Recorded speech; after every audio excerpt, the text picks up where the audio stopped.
अब हम शुरू करने जा रहे हैं हमारे 7 चैप्टर के साथ, जिसका नाम है स्मार्टफोन या अपने मोबाइल डिवाइस के साथ कार्य करना। तो जब हम मोबाइल की बात करते हैं, आपके स्मार्टफोन की बात करते हैं, तो हम सब जानते हैं कि मोबाइल या स्मार्टफोन के आने की वजह से कैसे एक रेवोल्यूशन आया है।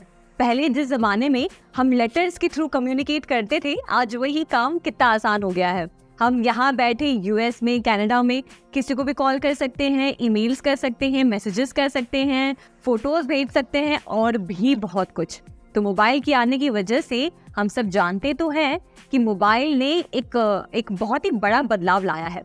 पर इस चैप्टर में हम सीखेंगे कि मोबाइल में आप क्या क्या कार्य कर सकते हैं, मोबाइल का ऑपरेटिंग सिस्टम क्या होता है, यानी कि किस प्रकार के ऑपरेटिंग सिस्टम्स हैं, और मोबाइल डिवाइसेस में भी किन किन प्रकार के डिवाइसेस आते हैं। जैसे कि एक होता है स्मार्टफोन, एक होता है टैबलेट, एक होता है फैबलेट। तो इस तरीके से हम उनके बारे में जानेंगे और कुछ ऐसी एप्लीकेशंस के बारे में जानेंगे जो आप अपने फ़ोन में इंस्टॉल करके उसे बहुत ही यूज़फुल तरीके से यूज़ कर सकते हैं।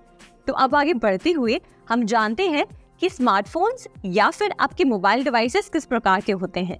इस टॉपिक का नाम है हैंडहेल्ड डिवाइसेस के प्रकार। सबसे पहले तो जब हम हैंडहेल्ड डिवाइसेस की बात करते हैं तो मार्केट में कई तरह के डिवाइसेस अवेलेबल हैं, जैसे कि smartphone, phablet, tablet, feature phone. अब हम जानेंगे कि ये अलग अलग तरह के डिवाइसेस में ऐसी क्या फीचर्स हैं जो इनको अलग बनाते हैं।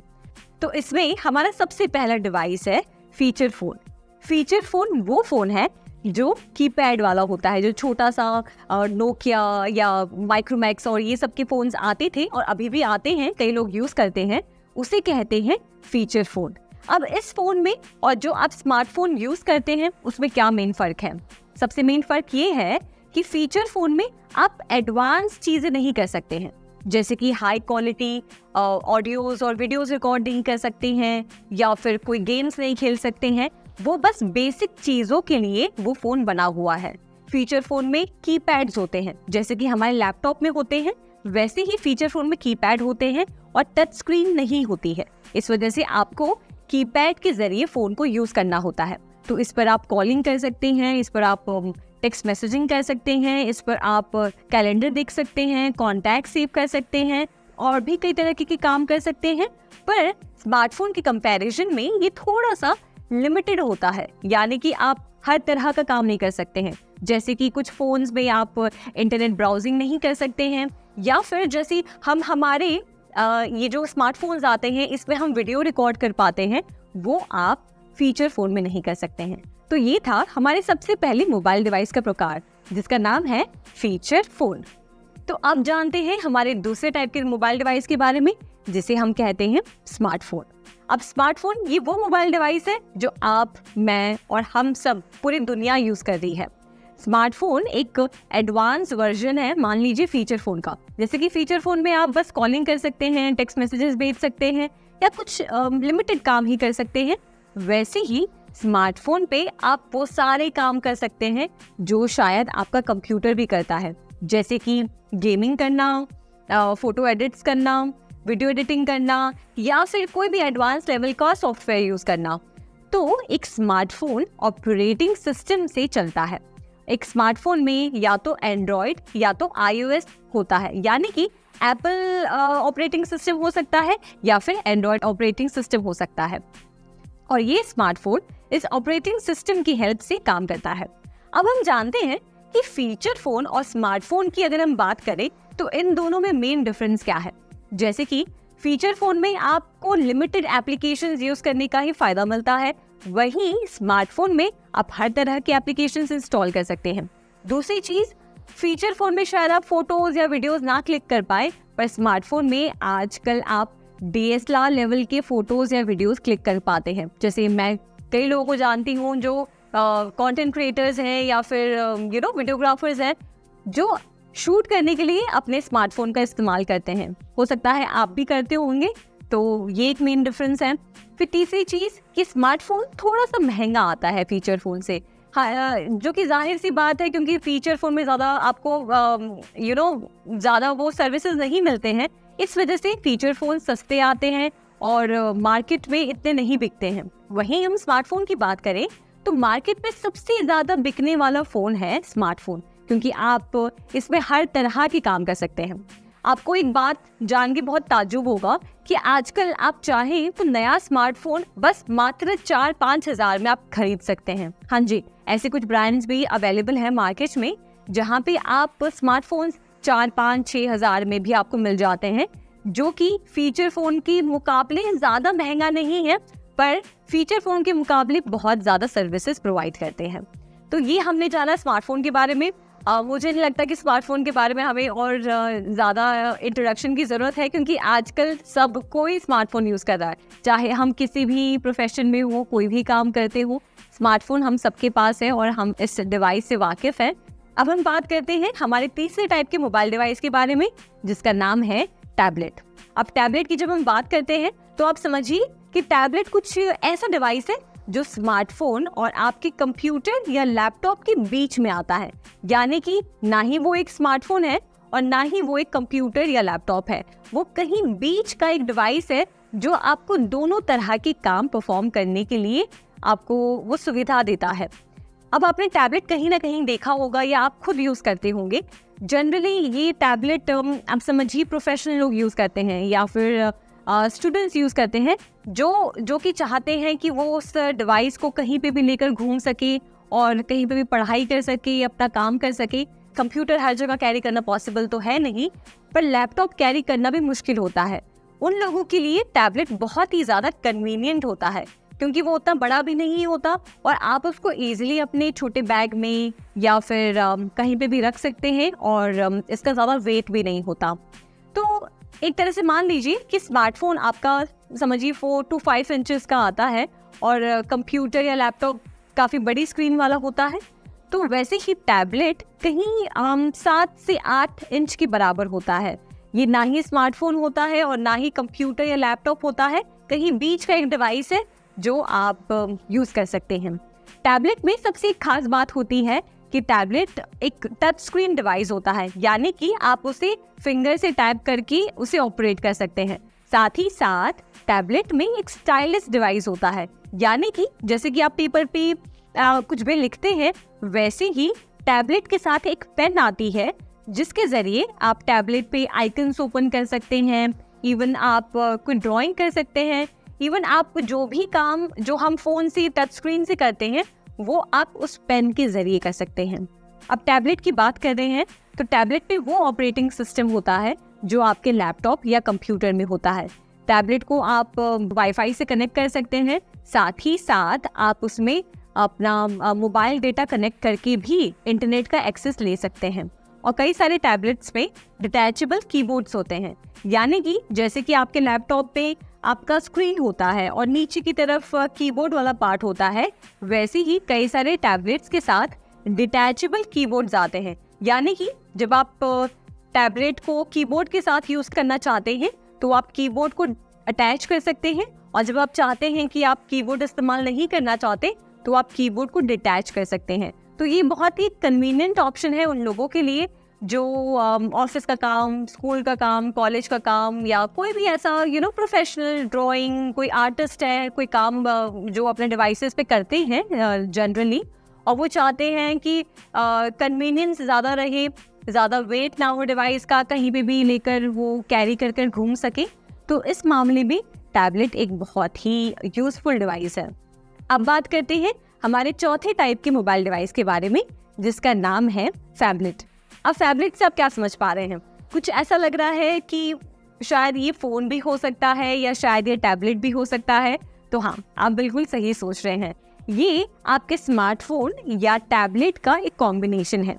जैसे कि मान लीजिए आप कोई ऐसा डिवाइस आपको चाहिए जो स्मार्टफोन जितना मतलब साइज़ में छोटा हो, कन्वीनियंट हो कि आप उसको पॉकेट में लेके घूम सके, और थोड़ी सी उसकी स्क्रीन बड़ी हो जिससे आप उस पर कोई भी काम कर सके, आसानी से मूवीज़ देख सके या एडिटिंग कर सके या कोई भी काम कर सके जो मतलब ज़्यादा आंखों पे स्ट्रेस ना पड़े, आपको बहुत छोटे छोटे आइकन्स ना दिख रहे हों। तो ऐसी सिचुएशन में फैबलेट एक बहुत ही यूज़फुल डिवाइस होता है। फैबलेट आपके टैबलेट और स्मार्टफोन का एक बीच का कॉम्बिनेशन है जो स्मार्टफोन के फीचर्स भी रखता है और साथ ही साथ एक टैबलेट के फीचर्स भी रखता है। फैबलेट सेम आपके स्मार्टफोन की तरह काम करता है, यानी कि इसमें भी एक ऑपरेटिंग सिस्टम होता है, इसमें भी आप इंटरनेट यूज़ कर सकते हैं, इसमें भी आप वीडियोस ले सकते हैं, कैमरास यूज़ कर सकते हैं और हर वो तरह के एप्लीकेशंस इंस्टॉल कर सकते हैं जो आप एक स्मार्टफोन या टैबलेट में कर सकते हैं। तो ये तो हमने जान लिया फैबलेट के बारे में। तो इस पॉइंट में हमने देखा कि मोबाइल डिवाइस के क्या क्या प्रकार होते हैं। तो याद करिए, सबसे पहले हमने देखा कि फीचर फ़ोन क्या होता है, यानी कि वो फीचर फ़ोन जो कीपैड वाले जो फ़ोन्स आते हैं छोटे, जो हमारे मम्मी या दादी या दादाजी यूज़ करते हैं, तो वो वाले फ़ोन्स को कहा जाता है फीचर फ़ोन। दूसरे टाइप का डिवाइस आ गया हमारा स्मार्टफोन, जो आजकल हम सब यूज़ करते हैं, हमारा टच स्क्रीन स्मार्टफोन, जिस पे हम गेमिंग, एडिटिंग, कॉलिंग, GPS से लेके हर वो चीज़ कर सकते हैं, तो उसे कहते हैं स्मार्टफोन। तीसरा हमारा आ गया टैबलेट, यानी कि स्मार्टफोन और लैपटॉप के बीच का कोई कॉम्बिनेशन, जिसमें आप कई तरह के प्रोफेशनल काम भी कर सकते हैं, तो उसे हम कहते हैं टैबलेट। और चौथा हमारा आ गया फैबलेट, यानी कि वो डिवाइस जो ना कि स्मार्टफोन है ना कि टैबलेट है, बीच में कहीं आता है, जिसे आप बहुत ही कन्वीनियंट तरीके से यूज कर सकते हैं।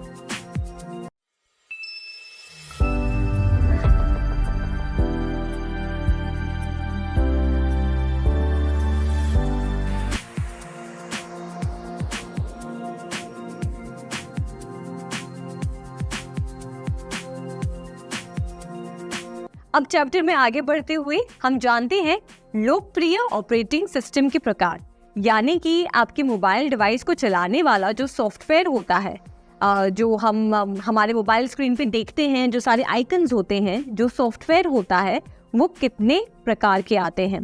तो सबसे मुख्य 2 प्रकार के आते हैं। एक तो आपका हो गया एंड्रॉयड ऑपरेटिंग सिस्टम और दूसरा है एप्पल iOS।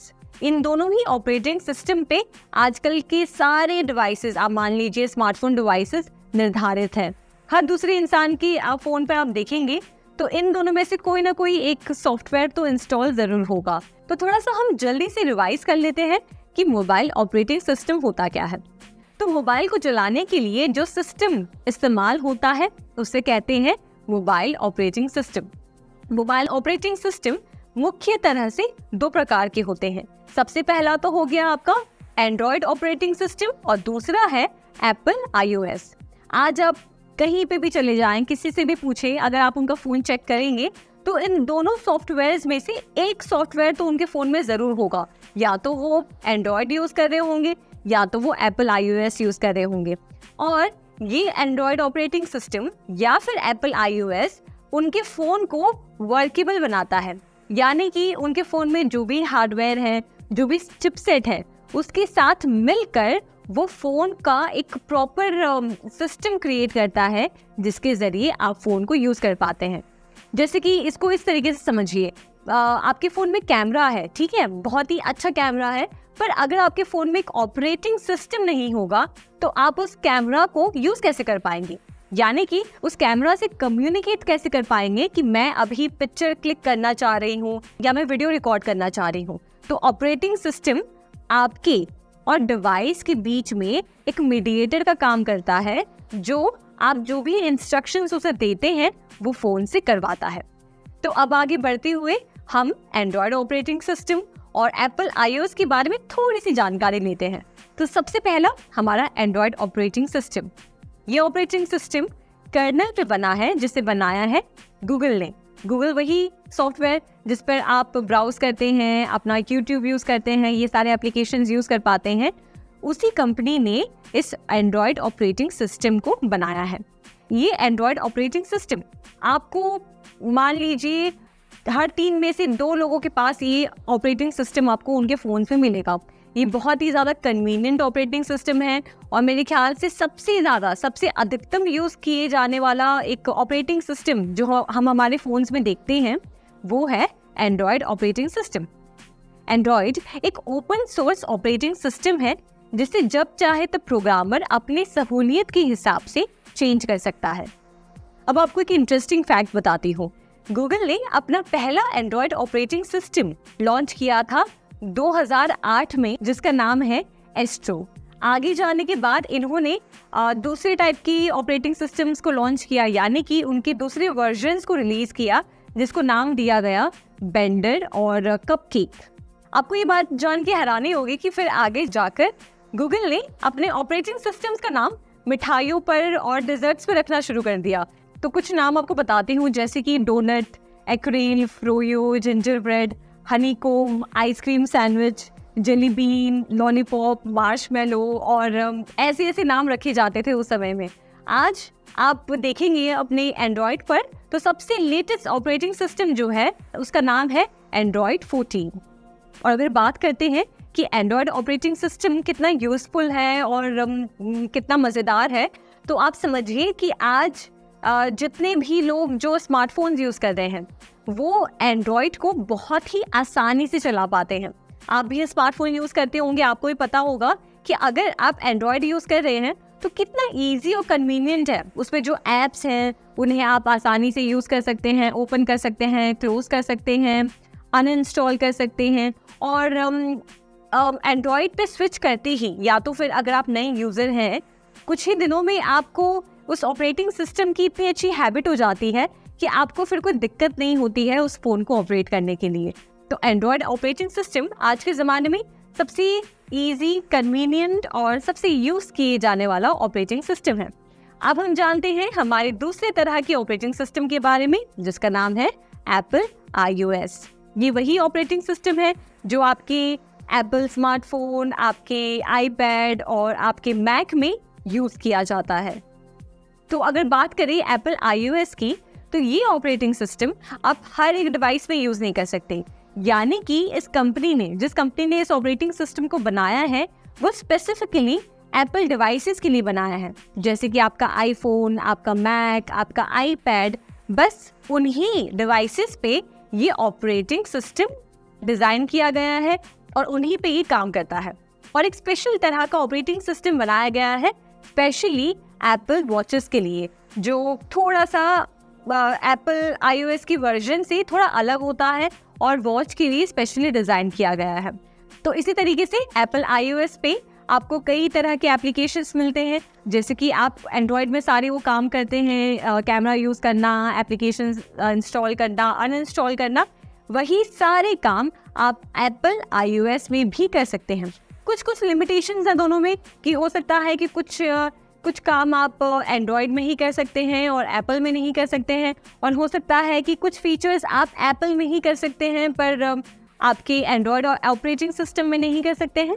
पर देखा जाए तो दोनों लगभग एक तरह से ही काम करते हैं। दोनों में ही आप एप्लीकेशंस इंस्टॉल करते हैं और दोनों में आप हर तरह के टास्क परफॉर्म कर सकते हैं, और दोनों ही काफ़ी ज़्यादा इजी, यूज़फुल और आपके डिवाइस को एक तरह से वो माध्यम देता है जिसके ज़रिए आप स्मार्टफोन को यूज़ कर सकें और उसके हार्डवेयर के थ्रू अपने मोबाइल डिवाइस को ऑपरेट कर सकें।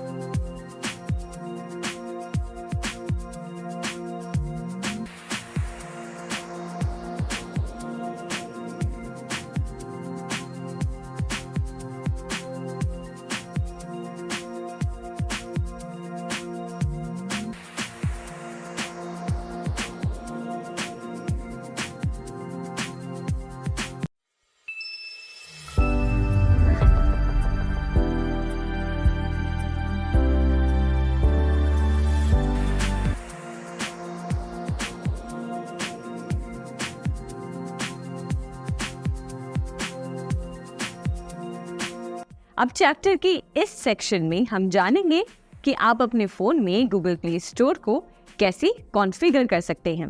तो सबसे पहले तो आप ये समझिए कि जब आप अपने एंड्रॉयड स्मार्टफोन में गूगल अकाउंट या जीमेल अकाउंट को रजिस्टर करते हैं तो उसे हम कहते हैं कि आपने गूगल प्ले स्टोर को कॉन्फ़िगर किया है। जब भी आप गूगल प्ले स्टोर को अपने फ़ोन में यूज़ करना चाहते हैं तो आपको अपने जीमेल अकाउंट से जाके साइन इन करना होता है। तो आइए कुछ इजी स्टेप्स के ज़रिए हम समझते हैं कि कैसे आप अपने फ़ोन में गूगल प्ले स्टोर को कॉन्फ़िगर कर सकते हैं। तो चलिए प्ले स्टोर को अपने एंड्रॉयड फ़ोन में कॉन्फ़िगर करने के लिए सबसे पहले आप अपने फ़ोन को ओपन करेंगे और ओपन करने के बाद आप ढूंढेंगे प्ले स्टोर आइकन को। आप प्ले स्टोर पर क्लिक करें और उसके बाद आपको करना है साइन इन। साइन इन पे आप टैप करें और यहाँ पे जाकर आपको अपना जीमेल अकाउंट एंटर करना है। अब यहाँ पे आप अपना जीमेल अकाउंट एंटर करें। अब जैसे ही आप अपना अकाउंट एंटर करते हैं उसके बाद आप टैप करेंगे नेक्स्ट पर। इसके बाद आपको अपना पासवर्ड एंटर करना है।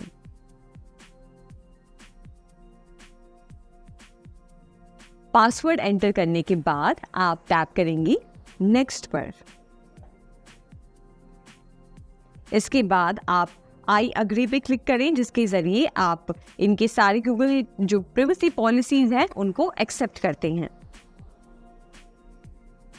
यहाँ पे उसके बाद अगर आप अपने डिवाइस का बैकअप लेना चाहते हैं तो उसके लिए आप यहाँ से चाहे तो टर्न ऑन कर सकते हैं इसे या टर्न ऑफ कर सकते हैं। तो हम यहाँ से इसे अभी के लिए टर्न ऑफ रखते हैं। उसके बाद हम क्लिक करेंगे एक्सेप्ट पर और जैसे ही आप एक्सेप्ट पे क्लिक करते हैं तो आप देखेंगे कि टॉप राइट कॉर्नर में आपको अपना प्रोफाइल दिखाई दे रहा होगा। इसका मतलब ये कि आपने अपने जीमेल अकाउंट से गूगल प्ले स्टोर में साइन इन कर दिया है और इसके बाद आप गूगल प्ले स्टोर को यूज़ करना शुरू कर सकते हैं। अब इसमें हम जानेंगे कि कैसे आप कोई भी एप्लीकेशन को प्ले स्टोर से इंस्टॉल या अनइंस्टॉल कर सकते हैं।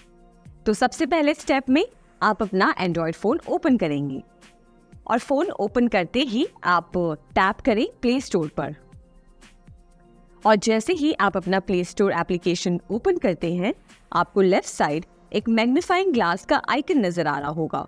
आप उस पर टैप करें और यहाँ पे जो भी एप्लीकेशन आप इंस्टॉल करना चाहते हैं उसे आपको यहाँ पे सर्च करना है और उसके बाद आप इंस्टॉल कर सकते हैं। तो आप सबसे पहले जो भी एप्लीकेशन या गेम को इंस्टॉल करना चाहते हैं उसका नाम यहाँ पे टाइप करें। हमने यहाँ पे मान लीजिए MX प्लेयर टाइप किया। तो MX प्लेयर टाइप करते ही आपको यहाँ पे कुछ ऑप्शंस नज़र आ रहे होंगे। आपको इन ऑप्शंस में से जिसको भी आप इंस्टॉल करना चाहते हैं उस पे जाके आप इस मैग्नीफाइंग ग्लास आइकन को वापस से टैप करें। अब यहाँ पे हमारे सामने जिस एप्लीकेशन को हम सर्च कर रहे थे वो यहाँ पे नज़र आ रहा है और उसके बगल में इंस्टॉल का ऑप्शन है। इसे इंस्टॉल करने के लिए आपको बस इस इंस्टॉल आइकन पे टैप करना है और जैसे ही आप टैप करेंगे आप देखेंगे कि ये एप्लीकेशन आपके फ़ोन में इंस्टॉल हो रही है। अब यहाँ पे देखिए इंस्टॉल लिखा हुआ आ रहा है, यानी कि ये एप्लीकेशन इंस्टॉल हो गया है और इसे ओपन करने के लिए आप ओपन पे टैप करें और जैसे ही आप ओपन पे टैप करते हैं आप चाहें तो यहाँ से सेटिंग्स में चेंजेस कर सकते हैं। अगर आप चाहें तो बाद में कर सकते हैं। नॉट नाउ पे क्लिक करके आप डायरेक्टली इस एप्लीकेशन को यूज़ करना शुरू कर सकते हैं।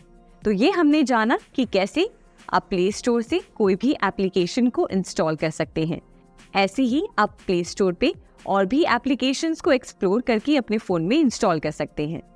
आइए अब जानते हैं कि आप अपने फ़ोन से कैसे किसी भी एप्लीकेशन को डिलीट या डिसेबल कर सकते हैं।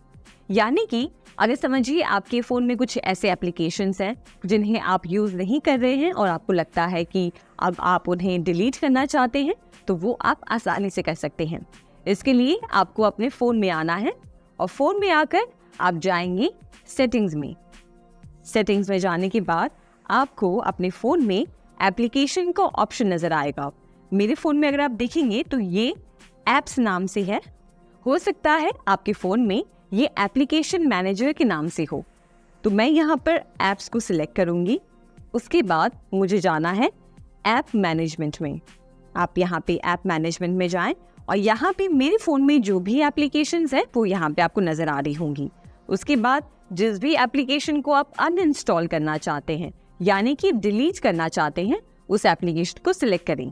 जैसे फॉर एग्जांपल मैं इस एप्लीकेशन को अनइंस्टॉल करना चाहती हूँ।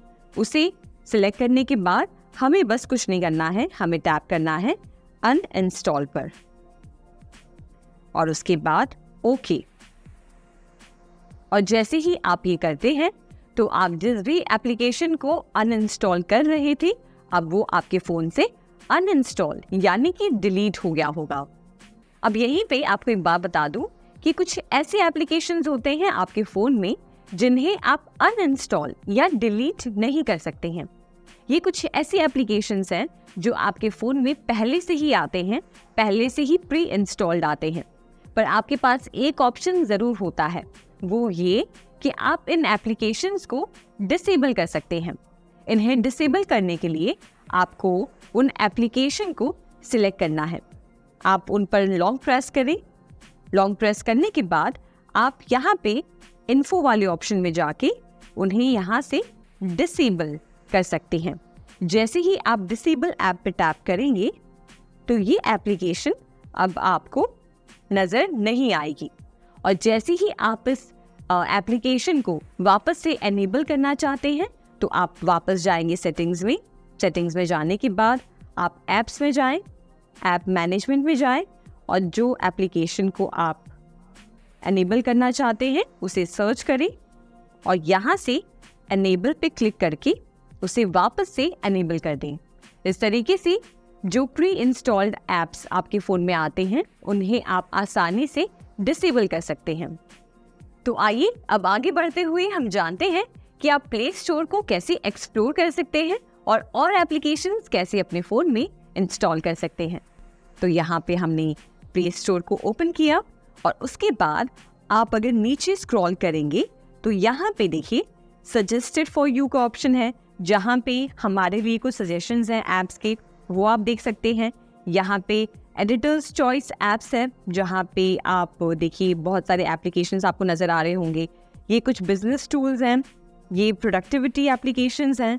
उसके बाद यहाँ पे बजटिंग टूल्स हैं, मोबाइल बैंकिंग एप्लीकेशन है। इस तरीके से आप नीचे जैसे जैसे स्क्रॉल करते जाएंगे आपको अलग अलग कैटेगरीज में एप्लीकेशंस नज़र आ रही होंगी। अब इसमें से जिस भी कैटेगरी के एप्लीकेशंस को आप इंस्टॉल करना चाहते हैं उस एप्लीकेशन पे जाकर आप उसे सिलेक्ट करें और इंस्टॉल करें।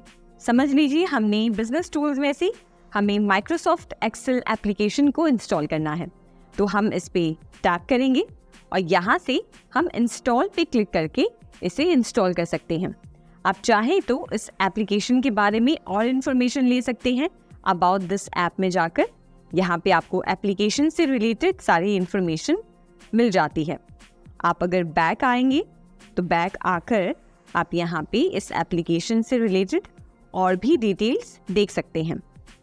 और इसके साथ साथ आप नीचे यहाँ पे रिव्यूज़ देखेंगे, जहाँ पे जिन लोगों ने इस एप्लीकेशन को रिव्यू किया है, यानी कि जिन लोगों ने इस एप्लीकेशन को यूज़ किया है उन्होंने अपने रिव्यूज़ डाले हैं कि एप्लीकेशन उनके लिए कैसी थी, यूज़फुल थी या नहीं, या उन्हें यूज़ करने में कैसा लगा।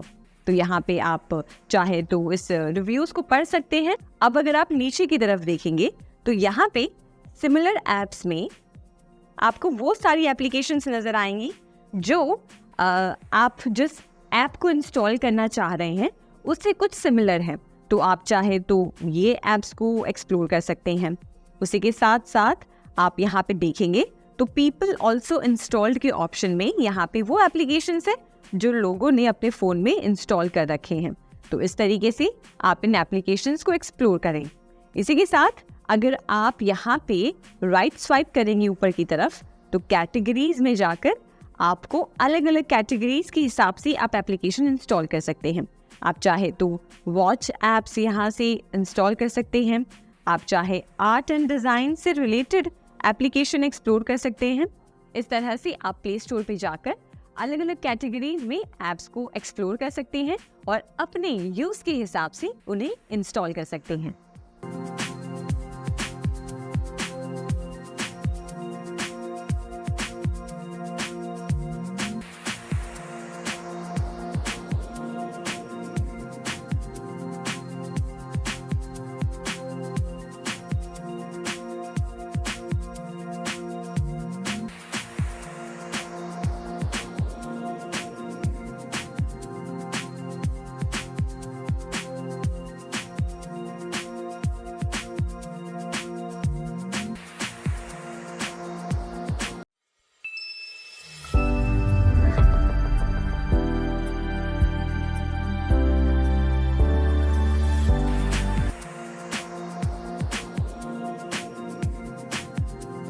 अब चलिए जानते हैं कि आपका जो स्मार्टफोन डिवाइस है, यानी कि आपका जो मोबाइल फ़ोन है, उसके बारे में अगर आप कोई जानकारी चाहते हैं, जैसे कि उसमें कौन सा एंड्रॉयड सिस्टम इंस्टॉल्ड है, या फिर उसमें उसका मॉडल नंबर क्या है, मॉडल नेम क्या है, डिवाइस का नाम क्या है, या फिर कौन सा इंटरनेट कनेक्शन उसमें, मतलब कौन सा सिम कार्ड उसमें लगा हुआ है, और ये सारी जानकारी, हर एक छोटी से छोटी और बड़ी से बड़ी जानकारी आपके फ़ोन के बारे में हम कैसे चेक कर सकते हैं। इसके लिए बहुत आसान है, आपको अपना फ़ोन ओपन करना होगा और जाना होगा सेटिंग्स में। तो आइए देखते हैं कि अपने फ़ोन पर अपने फ़ोन की जानकारी हम कैसे देख सकते हैं। तो यहाँ पे हमने हमारा फ़ोन ओपन कर लिया है और हम सबसे पहले जाएंगे सेटिंग्स में। सेटिंग्स पे आप क्लिक करें, देखिए कैसा आइकन बना होगा जिसका जहाँ पे लिखा होगा सेटिंग्स, आप उस पर टैप करेंगे तो कुछ ऐसा विंडो आपको आपके सामने खुल जाएगा। ठीक है, अब इसमें आपको जाना है अबाउट सेक्शन में। अब मेरे फ़ोन में अबाउट फ़ोन वाला जो सेक्शन है वो सबसे ऊपर है, आपके फ़ोन में हो सकता है कि वो सबसे एंड में हो, तो आप उस हिसाब से समझ जाइएगा। आप नीचे जाके स्क्रॉल डाउन करेंगे तो वहाँ पे भी आपको अबाउट सेक्शन मिल जाएगा। अब मैं इस अबाउट फ़ोन पर क्लिक करूँगी और देखिए ये यहाँ पे जो भी इंफॉर्मेशन शोकेस कर रहा है, ये सभी इंफॉर्मेशन मेरे स्मार्टफोन से रिलेटेड है, यानी कि मेरे स्मार्टफोन की जानकारी मुझे दे रहा है। इसमें देखिए 14 जो लिखा है ये एंड्रॉयड वर्जन है, यानी कि जो मेरा ऑपरेटिंग सिस्टम है एंड्रॉयड का, वो कौन से वर्जन पे ये फ़ोन चल रहा है। तो ये फ़ोन में एंड्रॉयड वर्जन 14 इंस्टॉल्ड है, तो वो यहाँ पे जानकारी शोकेस कर रहा है। उसके बाद बगल में आप देखेंगे तो डिवाइस नेम, यानी कि स्मार्टफोन का नाम क्या है, कौन से ब्रांड का है, वो इन्फॉर्मेशन यहाँ पे शोकेस कर रहा है। फिर नीचे की तरफ आप देखेंगे तो स्टोरेज, यानी कि इसमें 256 GB की 256 GB की टोटल स्टोरेज है, जिसमें से 36 GB मैंने यूज़ किया है और बाकी स्टोरेज फ्री है। तो वो स्टोरेज की इंफॉर्मेशन आपको यहाँ से मिलती है। उसके बाद आप यहाँ पे आएंगे तो यहाँ पे एंड्रॉयड का वर्जन आपको दिखाई दे रहा है। फिर यहाँ पे एंड्रॉयड सिक्योरिटी अपडेट यहाँ पे आपको नज़र आ रही है। और फिर नीचे की तरफ आप देखेंगे तो डिटेल्ड इन्फो एंड स्पेक्स लिखा हुआ है, इस पर आप क्लिक करेंगे तो यहाँ पे देखिए कितने GB का रैम है। जैसे देखिए यहाँ पे 12 GB + 4 GB का रैम बता रहा है, यानी कि मेरे फ़ोन में 12 + 4 GB का रैम है। उसके बाद यहाँ पे कौन सा चिपसेट लगा हुआ है, कौन सा प्रोसेसर है, तो डायमेंसिटी 7200 अल्ट्रा ऑक्टा कोर का प्रोसेसर है। उसके बाद यहाँ पे एंड्रॉयड वर्जन का इन्फॉर्मेशन है, Android security update, model number, base band version, kernel version, internal storage, और ये है इम्पॉर्टेंट सेफ्टी इन्फॉर्मेशन। इसमें आप लीगल इन्फॉर्मेशन पे क्लिक करेंगे तो यहाँ पे अलग अलग ये हालांकि अभी काम आपको आएगा नहीं और इतना आता नहीं है, पर फिर भी अगर ज़रूरत पड़ती है तो आप यहाँ पे जाके लाइसेंस और जो लीगल इन्फॉर्मेशन आप चाहते हैं अपने फ़ोन के रिलेटेड, वो सारी इन्फॉर्मेशन आप यहाँ से देख सकते हैं। फिर आप स्टेटस पे जाएंगे तो यहाँ पे स्टेटस में आप बैटरी स्टेटस दिखा रहा है नॉट चार्जिंग, मतलब आपका स्मार्टफोन अभी चार्जिंग मोड पे नहीं है। उसके बाद बैटरी लेवल दिखा रहा है 57% बचा हुआ है। फिर यहाँ पे नीचे की तरफ phone number, 2 SIM card slots हैं इसमें, तो दोनों में ही कोई भी सिम कार्ड इंस्टॉल्ड नहीं है, वो यहाँ पे आपको दिखाई दे रहा है। फिर सिम का स्टेटस जो है वो यहाँ पे नज़र आ रहा है। और फिर ये फ़ोन का IMEI नंबर यहाँ से आप देख सकते हैं, और IP एड्रेस और device wifi MAC address, Bluetooth address, up time, और ये सारी इन्फॉर्मेशन आपको यहाँ से मिल जाएगी। अब यहाँ पे हम बैक आते हैं मेन पेज पे, जो हमारा अबाउट फ़ोन का सेक्शन था। यहाँ पे आप बैकअप एंड रिस्टोर पे क्लिक करेंगे तो यहाँ पे आप अपने फ़ोन का जो भी डेटा है वो बैकअप करना चाहते हैं, उससे रिलेटेड यहाँ पे इंफॉर्मेशन है, और यहाँ से आप बैकअप ले सकते हैं आपके कॉन्टैक्ट्स का, और मतलब कॉल हिस्ट्री का, और बाकी और भी जो सेव्ड आइटम्स आपके स्टोरेज में हैं उससे रिलेटेड। उसके बाद आप यहाँ से एग्ज़िट करेंगे तो ये बैकअप की इन्फॉर्मेशन आ जाएगी, यानी कि मेरे गूगल अकाउंट पे मैंने कितना बैकअप ले रखा है वो आप यहाँ से देख सकते हैं। और बैकअप की सारी डिटेल्स यहाँ पे शोकेस कर रही है, जैसे ऐप्स, फोटोज़ एंड वीडियोज़ में जैसे नो डेटा बैकअप, मतलब ऐप्स का कोई भी डेटा मेरे गूगल अकाउंट पे बैकअप नहीं है वो दिखा रहा है। फिर फोटोज़ एंड वीडियोज़ में मैंने बैकअप ऑफ कर रखा है तो वो ऑफ दिखा रहा है। फिर SMS और कॉल हिस्ट्री का ये सब बैकअप आप यहाँ से, इवन आप यहाँ से स्टोरेज भी मैनेज कर सकते हैं।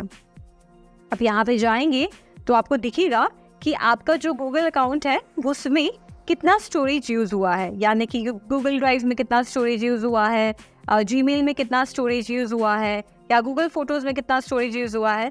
अभी हाल फिलहाल मैंने ये अकाउंट नया बनाया है तो मतलब इसे यूज़ नहीं किया गया है उतना, तो इस वजह से ये सारा जो है ये 0 बता रहा है। पर जैसे ही आप गूगल ड्राइव यूज़ करते हैं, जीमेल यूज़ करते हैं, गूगल फोटोज़ यूज़ करते हैं, जो यहाँ पे जो स्टोरेज है वो बढ़ती जाती है। उसके बाद हम यहाँ पे बैक जाएंगे और बैक जाएंगे और यहाँ पे हेल्प एंड फीडबैक। अगर आप कोई फीडबैक चाहते हैं या कोई कि जैसे देखिए यहाँ पे how can I backup my items, या कोई भी इंफॉर्मेशन जो क्वेश्चन है अगर आप चाहते हैं तो आप यहाँ पे जाके क्लिक करके उसके बारे में जान सकते हैं। और फिर उसके बाद गूगल अकाउंट से रिलेटेड यहाँ पे इंफॉर्मेशन है कि कौन सा गूगल अकाउंट इसमें लॉग्ड इन है और वही सारा इंफॉर्मेशन। तो यहाँ पे हमने देख लिया बैकअप एंड रिस्टोर। अब हम आते हैं फैक्ट्री रीसेट पे।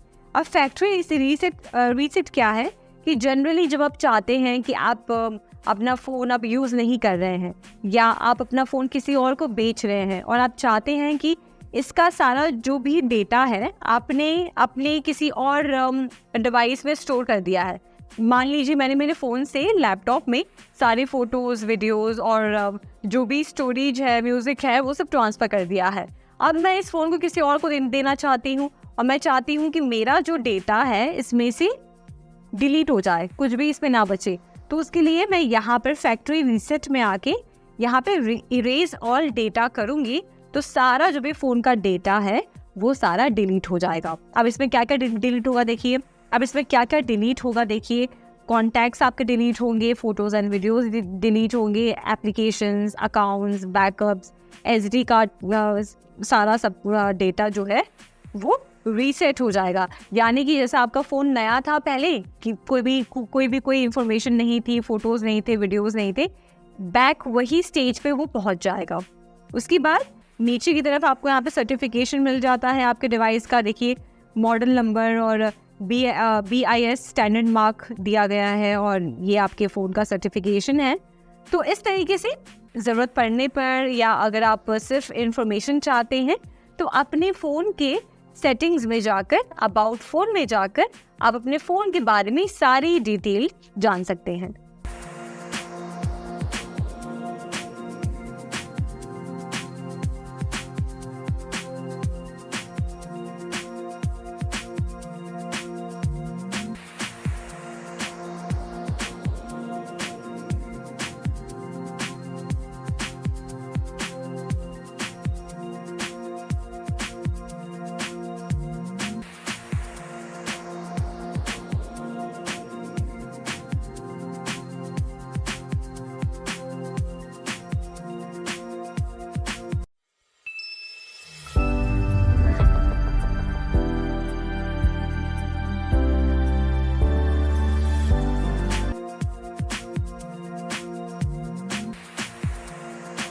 अब हम जानेंगे कि हम दो स्मार्टफोन डिवाइसेस यानी कि दो फोन्स के बीच में डेटा ट्रांसफर आपस में कैसे कर सकते हैं।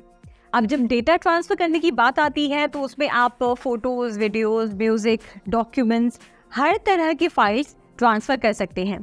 पहले जब एप्लीकेशंस ऐसे ट्रांसफर वाले नहीं हुआ करते थे तो ब्लूटूथ यूज किया जाता था फाइल्स ट्रांसफर करने के लिए, पर ब्लूटूथ की एक लिमिटेशन थी और ये लिमिटेशन अभी भी है कि आप बहुत ही तेज़ी से उसमें फाइल्स ट्रांसफ़र नहीं कर सकते हो, बहुत समय लगता है और बड़ी फाइल्स ट्रांसफ़र नहीं होती थी।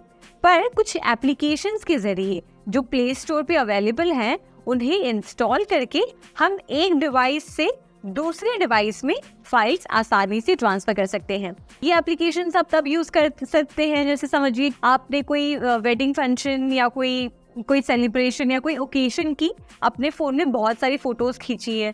अब आपको उन फोटोज़ या वीडियोज़ को अपने किसी दोस्त को या फैमिली मेम्बर के साथ शेयर करना है, तो व्हाट्सएप पे इतने सारे फाइल्स भेजने से अच्छा अगर आप कोई ऐसा एप्लीकेशन यूज़ करेंगे जिसके ज़रिए बहुत सारी फाइल्स, मतलब बहुत लार्ज फाइल्स एक साथ कुछ ही सेकेंड्स में ट्रांसफ़र हो जाए, तो आपको ये एप्लीकेशंस यूज़ करना चाहिए। इवन ये एप्लीकेशंस तभी भी काम आएंगे जब आप अपने स्मार्टफोन को किसी और को दे रहे हैं और आप चाहते हैं कि उसका डेटा आप कहीं स्टोर कर लें, तभी भी आप ये एप्लीकेशंस यूज़ कर सकते हैं। तो चलिए सबसे पहले हम दोनों फ़ोन्स को लेकर समझते हैं कि आप इस एप्लीकेशन को कैसे यूज़ कर सकते हैं और कैसे इसके ज़रिए आप फाइल्स को ट्रांसफ़र कर सकते हैं। अब मुझे इस फ़ोन से इस वाले फ़ोन में कोई फ़ाइल ट्रांसफ़र करनी है, तो मैं सेंड पर जाऊंगी और देखिए यहाँ पे मेरे फ़ोन में जो भी फाइल्स हैं वो यहाँ पे आपको शो हो रही हैं। जैसे ये एप्लीकेशंस हैं, मैं कुछ फाइल्स ट्रांसफ़र करना चाह रही हूँ, तो मैं फाइल्स पर जाऊंगी और या फिर समझिए मुझे कोई वीडियो ट्रांसफ़र करना है, तो वीडियो पे जाके मैं जिस भी वीडियो को ट्रांसफ़र करना चाहती हूँ उस वीडियो को क्लिक कर सकती हूँ। मान लीजिए मुझे ये वाली वीडियो ट्रांसफ़र करनी है, ठीक है, तो मैं यहाँ पर उस वीडियो को क्लिक करके सेंड पर क्लिक करूँगी। अब यहाँ पे देखिए ये कह रहा है कि due to Android limitation there are several permissions needed to ensure transfer. तो यहाँ पे आपको ये परमिशन प्रोवाइड करनी होगी, तो हम सबसे पहले तो इसे अलाउ कर देंगे ताकि ये एप्लीकेशन हमारे फ़ोन में वर्क कर सके। उसके बाद allow share to take pictures and record video, आपको ये भी एक्सेस उसे देना होगा। तो वाइल यूजिंग द ऐप आप सिलेक्ट कर लीजिए और इस तरीके से आपने एक्सेस दे दिया है। अब जिस भी वीडियो को आप शेयर करना चाहते हैं उस वीडियो को आप सिलेक्ट करेंगे और जब आप सेंड पे क्लिक करेंगे तो ये देखिए कैमरा ओपन हो जाएगा। अब आपको क्या करना है, आपको अपने दूसरे डिवाइस में, जिस डिवाइस में आप फाइल्स ट्रांसफ़र करना चाह रहे हैं, उस डिवाइस में एक QR कोड होगा, उसे इस फ़ोन से स्कैन करना है। तो हम हमारे फ़ोन को लेकर जा रहे हैं दूसरे डिवाइस के पास और देखिए ये स्कैन हो गया और यहाँ पे स्कैन होते ही ये हमारे फ़ोन से कनेक्ट हो गया है। अब हम कनेक्ट पर क्लिक करेंगे, कनेक्टिंग टू डिवाइस आ रहा है देखिए और बता रहा है कनेक्शन सक्सेसफुल। और ये देखिए हमारे सामने ये वीडियो कितनी तेज़ी से ट्रांसफ़र हो रहा है और ये कंप्लीट हो गया है। जो वीडियो जो हम ट्रांसफ़र कर रहे थे ये हमारे फ़ोन में देखिए आ चुका है। तो इस तरीके से अब बहुत आसानी से और बिना कोई एक्स्ट्रा टाइम वेस्ट किए आप दो फ़ोन्स के बीच पे easily files, videos, images, applications या हर तरह के डेटा को ट्रांसफ़र कर सकते हैं इस एप्लीकेशन के ज़रिए। ये एप्लीकेशन अपने फ़ोन में ज़रूर इंस्टॉल करिएगा और अगली बार से जब भी आप अपने फ़ोन में से कोई भी डेटा एक फ़ोन से दूसरे फ़ोन में ट्रांसफ़र कर रहे होंगे तो इस एप्लीकेशन को ज़रूर यूज़ करिए। यहाँ पे नोट करने वाली बात ये है कि जब आप अपने फ़ोन से दूसरे फ़ोन के QR कोड को स्कैन करेंगे तो ये ध्यान रखिए कि उस फ़ोन का वाईफाई कनेक्शन जो है वो ऑफ पे हो। उसके बाद आपके सामने वो QR कोड डिस्प्ले होगा जिसे स्कैन करके आप फाइल्स ट्रांसफ़र कर सकते हैं।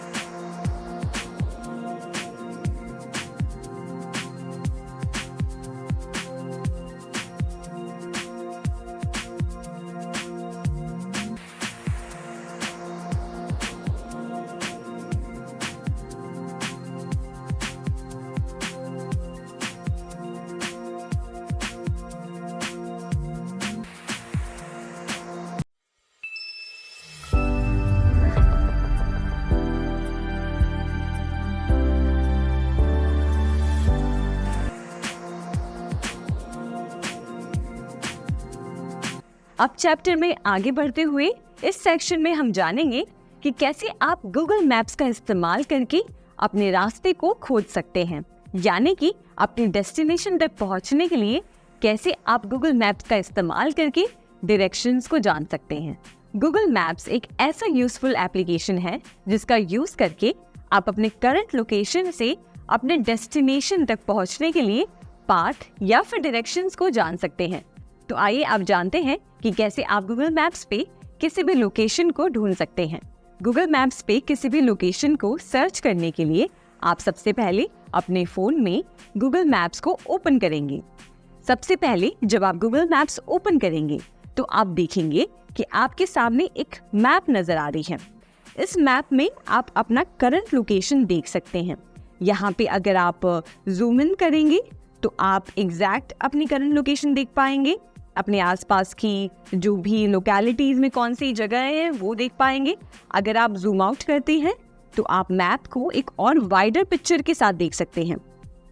उसके बाद अगर आप ऊपर की तरफ यहाँ पे सर्च बार में देखेंगे तो यहाँ पे आप वो डेस्टिनेशन या वो लोकेशन आपको डालनी होती है जिसके डायरेक्शंस को आप ढूंढ रहे हैं। जैसे फॉर एग्जांपल आप जो भी एड्रेस पे जाना चाहते हैं उसे आप यहाँ पे टाइप करें। टाइप करने के बाद आप यहाँ पे मैग्नीफाइंग ग्लास का जो आइकन है उस पे ऐसे टैप कर सकते हैं। तो यहाँ से आप जो भी ऑप्शन सिलेक्ट करना चाहते हैं वो ऑप्शन आप सिलेक्ट करें और यहाँ पे आप देख पाएंगे कि एक रेड डॉट के जरिए मैप पे उसकी करंट लोकेशन दिखाई दे रही है।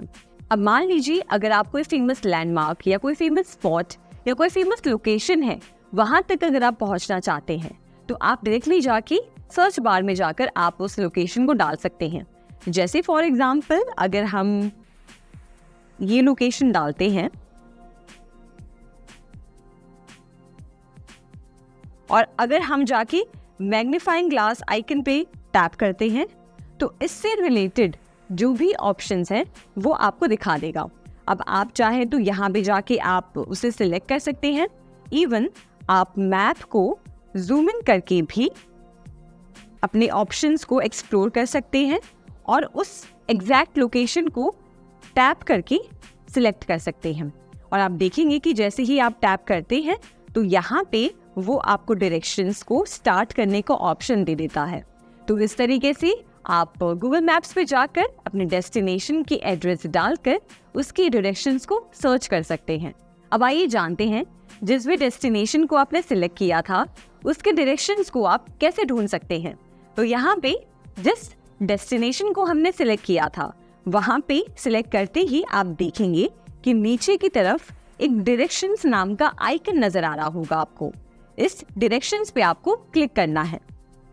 आप जैसे ही डायरेक्शंस पर क्लिक करते हैं ये आपको रूट दिखा देता है कि आपके करंट लोकेशन से डेस्टिनेशन की दूरी कितनी है और कैसे आप उस तक पहुंच सकते हैं। यहाँ पे अगर आप देखेंगे तो ये आपको करंट लोकेशन बता रहा है। आप चाहें तो एक स्टार्टिंग पॉइंट डाल सकते हैं जहां समझिए अगर आप किसी स्पेसिफिक लोकेशन से आपके डेस्टिनेशन तक डायरेक्शंस देख रहे हैं तो आप यहाँ पे स्टार्टिंग पॉइंट डालें। अब यहाँ पे हमारा करंट लोकेशन बता रहा है, पर अगर हम कोई स्टार्टिंग पॉइंट डालना चाहते हैं तो हम वो भी कर सकते हैं। जैसे हमने यहाँ पे स्टार्टिंग पॉइंट डाला और इसे यहाँ से टैप करके सिलेक्ट कर लिया। अब आप देखेंगे कि करंट लोकेशन से ये स्विच होकर आपने जो स्टार्टिंग पॉइंट सिलेक्ट की थी अब वो वहां से दिखा रहा है। इसके बाद अगर आप देखेंगे तो प्रीव्यू के बगल में आपको एक स्टेप्स का ऑप्शन दिख रहा होगा। स्टेप्स वाले आइकन पे अगर आप क्लिक करेंगे तो यहाँ पे आपको डिटेल सारी डायरेक्शन यहाँ पे नजर आएगी, जैसे कि कहाँ राइट मुड़ना है, कहाँ लेफ्ट मुड़ना है, कितने मीटर्स के बाद आपको डायरेक्शंस चेंज करनी है। अब इसके बाद आप स्टार्ट पे जाकर अपने नेविगेशन को शुरू कर सकते हैं।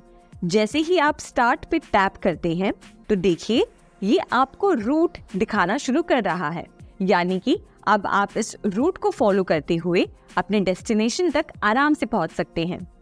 अब यहाँ पर आपको एक और बात बता दूं कि अगर आप बैक जाते हैं तो यहाँ से आप अलग अलग ट्रांसपोर्टेशन मोड से स्विच कर सकते हैं, यानी कि अगर आप अपने डेस्टिनेशन तक कार से पहुंच रहे हैं तो आप कार वाला ऑप्शन सिलेक्ट करें। अगर आप बाइक से पहुंचना चाह रहे हैं तो आप बाइक ऑप्शन सिलेक्ट करें। अगर आप बस या कोई और पब्लिक ट्रांसपोर्ट यूज कर रहे हैं तो आप वो सिलेक्ट करें, और या फिर अगर आप वॉकिंग जा रहे हैं तो आप वॉकिंग वाला ऑप्शन सिलेक्ट करें।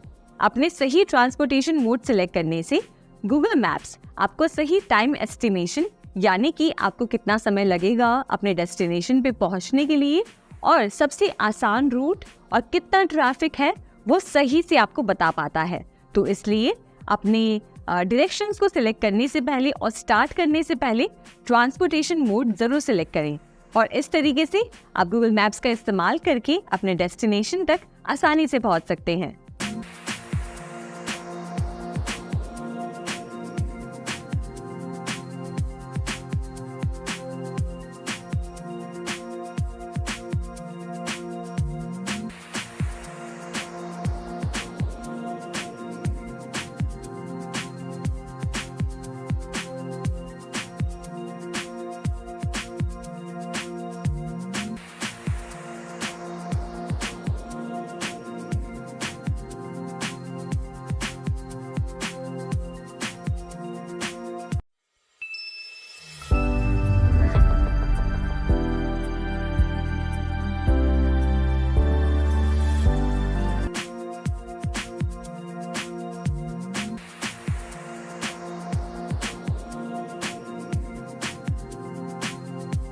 अब आगे बढ़ते हुए हम जानेंगे कि आपके फ़ोन में जो ये सेटिंग पैनल में जो ये ऑप्शंस आते हैं, ब्लूटूथ, वाईफाई, मोबाइल डेटा और जीपीएस, ये क्या करते हैं और आप कैसे इसे यूज़ कर सकते हैं। तो सबसे पहले बात करते हैं ब्लूटूथ के बारे में। ब्लूटूथ एक वायरलेस टेक्नोलॉजी है, यानी कि एक ऐसी टेक्नोलॉजी है जिसके ज़रिए आप किसी भी डिवाइस को कनेक्ट कर सकते हैं। मान लीजिए मेरा कोई भी फ़ोन है और मैं इस फ़ोन को अपने कार के ब्लूटूथ से कनेक्ट करना चाहती हूँ, जिससे कि मैं अपने जो कॉल्स आ रहे हैं वो अटेंड कर सकूँ फ़ोन कार से, या फिर म्यूज़िक प्ले कर सकूँ या बाकी चीज़ें ऑपरेट कर सकूँ। तो कार से मेरे फ़ोन को कनेक्ट करने के लिए मैं ब्लूटूथ का यूज़ करती हूँ, और ब्लूटूथ का यूज़ करके आप अपने फ़ोन को किसी भी डिवाइस से कनेक्ट कर सकते हैं। मान लीजिए आपके पास कोई वायरलेस ईयरफोन्स हैं, कोई बड्स हैं जो आप कनेक्ट करना चाहते हैं, तो वैसी सिचुएशन में आप अपने फ़ोन को ब्लूटूथ के ज़रिए ही उस डिवाइस से कनेक्ट करेंगे। अब ये एक बात आपको बता दूं कि ब्लूटूथ जब हम किसी के साथ शेयर करते हैं कोई भी डिवाइस के साथ, तो उसकी जो रेंज होती है वो बहुत कम होती है। मतलब ये नहीं होता है कि आप थोड़ा सा दूर चले गए और आपके जो दोनों डिवाइसेस हैं उन दोनों में डिस्टेंस में ज़्यादा डिफरेंस है तो फिर भी वो कनेक्ट हो जाएगा। नहीं, ऐसा नहीं होता। अगर दोनों डिवाइसेस के बीच में ज़्यादा डिस्टेंस है और ज़्यादा दूरी पर है तो ब्लूटूथ कनेक्ट नहीं हो पाएगा। तो अब देखते हैं कि आप अपने फ़ोन में ब्लूटूथ कैसे ऑन कर सकते हैं और अपने आसपास अवेलेबल डिवाइसेस, कोई स्पीकर या कोई वायरलेस ईयरफोन्स या अपने कार से कनेक्ट कर सकते हैं। तो इसके लिए आप अपना फ़ोन लेंगे और फ़ोन को ओपन करेंगे और यहाँ पर आप अपने सेटिंग पैनल में जाइए। अब सेटिंग पैनल आपके फ़ोन में कहीं पे भी हो सकता है, नीचे की तरफ हो सकता है, या फिर आप सेटिंग्स में जाके भी ये काम कर सकते हैं। तो चलिए मैं आपको मैनुअली दिखाती हूँ कि कैसे आप ब्लूटूथ को कैसे कनेक्ट कर सकते हैं। आप सेटिंग्स को टैप करेंगे, सेटिंग्स में जाएंगे और यहाँ पे नीचे की तरफ आइए तो देखिए आपको दिख रहा है ब्लूटूथ का ऑप्शन। आप ब्लूटूथ पे क्लिक करें और यहाँ पे देखिए, यहाँ इस पर क्लिक करने से आप ब्लूटूथ को ऑन कर सकते हैं। और जैसे ही आप ब्लूटूथ को ऑन करेंगे तो ये आपको जो भी आसपास अवेलेबल डिवाइसेस हैं उनके नाम बता देगा। जैसे देखिए यहाँ पे इनबुक X3 स्लिम का कोई लैपटॉप है, वो ब्लूटूथ की रेंज में आ रहा है। फिर बाकी दो और फ़ोन्स बता रहे हैं, OnePlus Nord 2 5G और Realme 6 Pro। तो ये दोनों डिवाइसेस बता रहे हैं कि ये रेंज में हैं। तो इन्हें आप सिलेक्ट करके अपने फ़ोन को किसी भी डिवाइस से पेयर कर सकते हैं। देखिए अभी मैंने सिलेक्ट किया तो अभी ये उस डिवाइस से पेयर हो जाएगा। और देखिए ये हमारा जो ब्लूटूथ है इस इनबुक डिवाइस से कनेक्ट हो गया है। तो इस तरीके से आप ब्लूटूथ का यूज़ कर सकते हैं और अपने फ़ोन को किसी भी स्मार्टफोन, लैपटॉप, कोई वायरलेस ईयरफोन्स या फिर कार से कनेक्ट कर सकते हैं। अब दूसरा सेटिंग है जीपीएस यानी कि ग्लोबल पोजिशनिंग सिस्टम। ये एक ऐसा सिस्टम है जो आपके स्मार्टफोन का करंट लोकेशन हमेशा अपने फ़ोन में दिखाता रहता है, जिसके ज़रिए आप गूगल मैप्स यूज़ कर सकते हैं और भी तरह की नेविगेशन ऐप्स यूज़ कर सकते हैं। तो आइए देखते हैं कि आप अपने फ़ोन में इस जीपीएस को या फिर लोकेशन को कैसे एक्सेस दे सकते हैं और उसे टर्न ऑन कर सकते हैं। यहाँ पे एक जानने वाली बात ये है कि अगर आप लोकेशन को ऑन नहीं करेंगे तो आपके लिए अपना करंट लोकेशन पता कर पाना या नेविगेशन ऐप्स को यूज़ करना बहुत मुश्किल हो जाता है। तो अगर आप नेविगेशन ऐप्स को यूज़ करना चाहते हैं जैसे कि गूगल मैप्स, तो आपको इन परमिशंस को या इन सेटिंग्स को टर्न ऑन करना पड़ता है। तो लोकेशन टर्न ऑन करने के लिए आप अपने फ़ोन में सेटिंग्स को ओपन करेंगे, सेटिंग्स वाले एप्लीकेशन को, सेटिंग्स को ओपन करें और यहाँ पे आप या तो यहाँ पे सर्च कर सकते हैं लोकेशन, या तो आप यहाँ पे जो सेटिंग्स अवेलेबल हैं इसमें लोकेशन को सर्च करें। देखिए मेरे यहाँ पे फ़ोन में नीचे की तरफ लोकेशन है, मैं इस पर क्लिक करूँगी और यहाँ से देखिए मेरा लोकेशन ऑफ है। इसे टर्न ऑन करके आप देख सकते हैं कि मेरा लोकेशन एक्सेस अब ऑन हो गया है, यानी कि मेरे फ़ोन में जो एप्लीकेशंस हैं, जो नेविगेशन एप्लीकेशंस हैं जिनको काम करने के लिए मेरे करंट लोकेशन की ज़रूरत होती है, वो अब वो यूज़ कर पाएंगे। और यहाँ पे आप देखेंगे रिसेंट एक्सेस में तो आप देख पाएंगे कि मैप्स मेरा करंट लोकेशन यूज़ कर रहा है, गूगल मेरा करंट लोकेशन यूज़ कर रहा है, कैमरा भी मेरा करंट लोकेशन यूज़ कर रहा है। और यहाँ पे सी ऑल में आप जाएंगे तो यहाँ पे अगर और भी एप्लीकेशंस हैं तो वो आपको दिख जाएंगे। और एक और इंटरेस्टिंग बात ये है कि आप लोकेशन सर्विसेज में जाएंगे तो यहाँ पे earthquake alerts, emergency location service, Google location accuracy, ये सारे सेटिंग्स को भी आप ऑन कर सकते हैं। तो ये था तरीका कि कैसे आप अपने फ़ोन में लोकेशन को हमेशा ऑन रखकर नेविगेशंस को या फिर और भी जो एप्लीकेशंस हैं जिन्हें आपके लोकेशन की ज़रूरत होती है उन्हें एक्सेस दे सकते हैं। अब तीसरा सेटिंग है मोबाइल डेटा। मोबाइल डेटा के बारे में आप जानते होंगे। मोबाइल डेटा के ज़रिए आप अपने फ़ोन में मोबाइल डेटा को यूज़ कर सकते हैं, यानी कि इंटरनेट को यूज़ कर सकते हैं। अब ये इंटरनेट सर्विस आपका सेल ऑपरेटर प्रोवाइड करता है, यानी कि आपके फ़ोन में जिस भी कंपनी का सिम कार्ड है, मान लीजिए जियो का है, एयरटेल का है, वोडाफोन का है, बीएसएनएल का है, तो वो सेल ऑपरेटर आपको वो इंटरनेट सर्विस प्रोवाइड करता है। अब इस इंटरनेट सर्विस को यूज़ करने के लिए सबसे पहले तो आपको अपने सेल ऑपरेटर के थ्रू अपने फ़ोन में मोबाइल डेटा का रिचार्ज कराना होता है। अगर आपके फ़ोन में मोबाइल डेटा का रिचार्ज है तभी आप मोबाइल डेटा को यूज़ कर पाएंगे, वरना नहीं कर पाएंगे। तो एक बार आपने रिचार्ज करा लिया है, यानी कि आपने सब्सक्रिप्शन परचेज कर लिया है, उसके बाद आप अपने फ़ोन में सेटिंग्स में जाकर यहाँ पे देखिए मोबाइल डेटा का ऑप्शन है जो नॉट अवेलेबल बता रहा है, उसे सिलेक्ट करके आप अपने मोबाइल डेटा को यूज़ कर सकते हैं। अभी मेरे फ़ोन में कोई सिम कार्ड नहीं है इसलिए आप नहीं देख पा रहे हैं, पर ये जो मोबाइल डेटा का ऑप्शन है इस पर आप क्लिक करेंगे तो आपके फ़ोन का जो सेल ऑपरेटर है, जो सर्विस प्रोवाइडर है, वो आपको मोबाइल डेटा से यानी कि इंटरनेट से कनेक्ट करवा देगा। तो ये था आसान तरीका कि कैसे आप अपने फ़ोन में मोबाइल डेटा को ऑन कर सकते हैं। अब बात करते हैं वाईफाई की। वाईफाई एक वायरलेस इंटरनेट कनेक्शन है जिसके ज़रिए आप अपने फ़ोन में इंटरनेट यूज़ कर सकते हैं। जैसे कि हमने देखा कि मोबाइल डेटा आपके सेल ऑपरेटर से आपके फ़ोन में इंटरनेट प्रोवाइड करता है, वहीं वाईफाई की अगर बात करें तो वाईफाई आप एक्सटर्नली कनेक्ट करते हैं, यानी कि आपके आसपास जो भी वाईफाई कनेक्शंस अवेलेबल है उसके थ्रू आप अपने फ़ोन में इंटरनेट को यूज़ कर सकते हैं। अब वाईफाई को टर्न ऑन करने के लिए और ये जानने के लिए कि आपके आसपास कौन से वाईफाई कनेक्शंस अवेलेबल हैं, उसके लिए आपको आना होगा आपके फ़ोन के सेटिंग्स में। तो हम आते हैं हमारे फ़ोन के सेटिंग्स में और यहाँ पर हम सेटिंग्स में जा सकते हैं, या फिर आप यहाँ पे जो डायरेक्ट पैनल है जो आप स्लाइड डाउन करेंगे तो आपको दिख जाएगा, पर हम सेटिंग्स में जाकर देखते हैं कि कैसे हम वाईफाई को ऑन कर सकते हैं। सेटिंग्स में आप जाइए और देखिए यहाँ पे वाईफाई कनेक्शन बता रहा है, वाईफाई पे क्लिक करिए और इसे आप ऑन करेंगे तो आपके आसपास जो भी अवेलेबल नेटवर्क्स हैं वो सारे नेटवर्क्स यहाँ पे आ जाएंगे। अब यहाँ पे एक बात नोटिस करिए कि मेरा जो फ़ोन है वो ऑटोमेटिकली एक वाईफाई से कनेक्ट हो गया है जिसका नाम है फायरफॉक्स एयर। अब ये ऑटोमेटिकली कैसे कनेक्ट हो गया? क्योंकि मैंने इससे पहले इस नेटवर्क कनेक्शन से खुद के फ़ोन को कनेक्ट कर रखा था।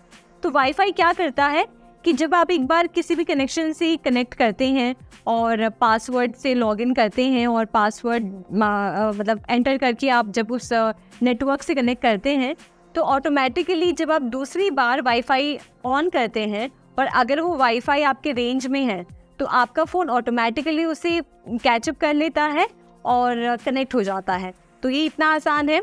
आप अगर कोई दूसरे वाईफाई से कनेक्ट करना चाहते हैं तो आप इसको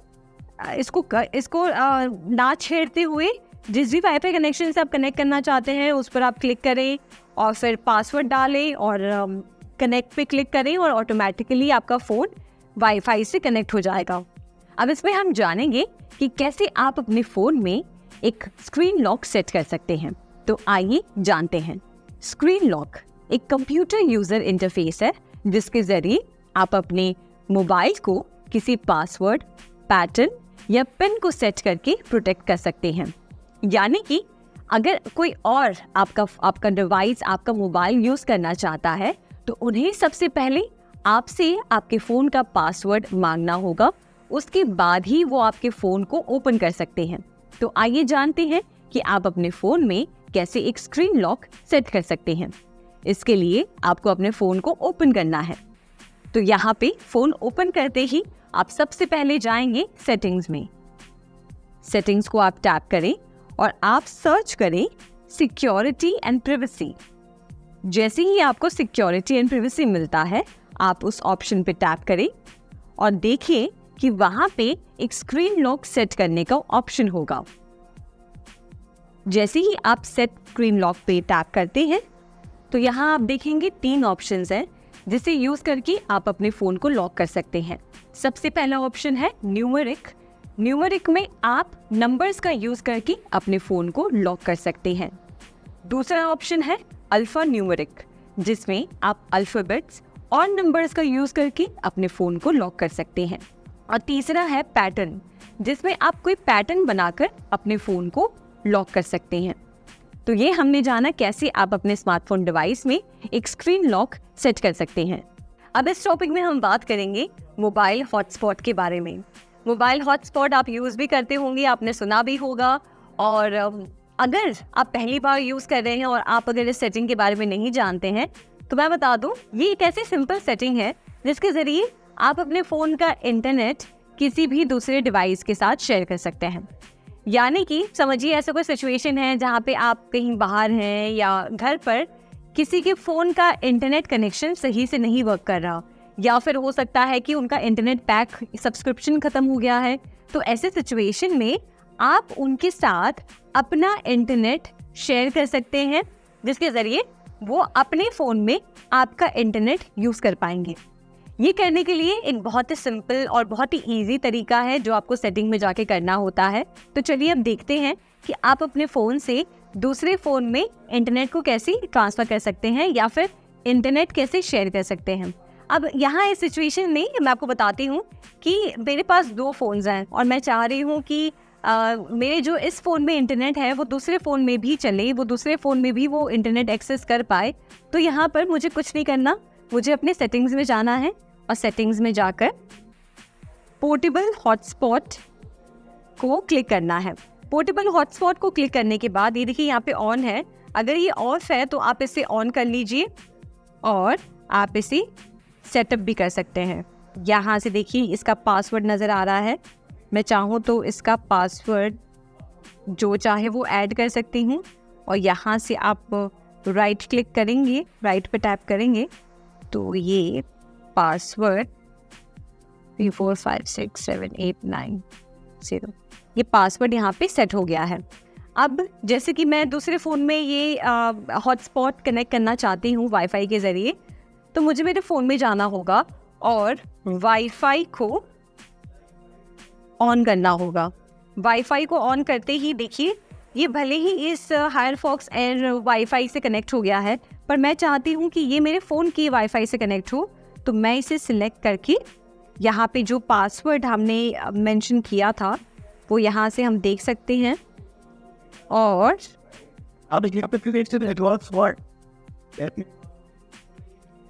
यहाँ से ये पासवर्ड एंटर कर सकते हैं 1 2 3 4 5 6 7 8 9 0 और कनेक्ट। अब ये देखिए मैंने एक डिवाइस से दूसरे डिवाइस में इंटरनेट को शेयर कर दिया है, यानी कि इंटरनेट कनेक्शन अब मैं दोनों ही डिवाइसेस में यूज़ कर सकती हूँ। इस तरीके से आप कोई भी ऐसे सिचुएशन में जहाँ पे आपका कोई फ्रेंड या फैमिली मेम्बर इंटरनेट को एक्सेस नहीं कर पा रहा है या उनका इंटरनेट कनेक्शन सही से नहीं चल रहा है, उस समय में आप इस फीचर को बिल्कुल इस्तेमाल कर सकते हैं। और एक और इंटरेस्टिंग बात ये है कि इस फीचर को यूज़ करने के लिए जो आजकल के जो लेटेस्ट स्मार्टफोन्स हैं उसमें QR कोड भी आता है, जिसके ज़रिए आप वाईफाई को कनेक्ट कर सकते हैं। जैसे कि आप यहाँ देख पा रहे हैं शेयर QR कोड का ऑप्शन है। हम अगर इस पर क्लिक करते हैं तो यहाँ पे लिखा है to share scan the QR code above. अब इससे पासवर्ड ना एंटर करके मैं स्कैन करके भी अपने फ़ोन को हॉटस्पॉट से कनेक्ट कर सकती हूँ, जिसके लिए मुझे कुछ नहीं करना होगा, बस अपने फ़ोन के वाईफाई में जाकर इस QR कोड को स्कैन करना होगा। तो ये इतना आसान है मोबाइल हॉटस्पॉट आपके फ़ोन में यूज़ करना और किसी भी दूसरे डिवाइस के साथ शेयर करना। अब जैसे समझिए ऐसे कोई सिचुएशन में जहाँ पर मेरे फ़ोन में इंटरनेट है पर मैं चाहती हूँ कि वो मैं लैपटॉप में भी यूज़ कर पाऊँ, और मेरे लैपटॉप में अगर इंटरनेट कनेक्शन नहीं है और वाईफाई अवेलेबल नहीं है, तो मैं यही मोबाइल हॉटस्पॉट अपने कंप्यूटर के साथ, अपने लैपटॉप के साथ या कोई और डिवाइस के साथ, टैबलेट के साथ शेयर कर सकती हूँ।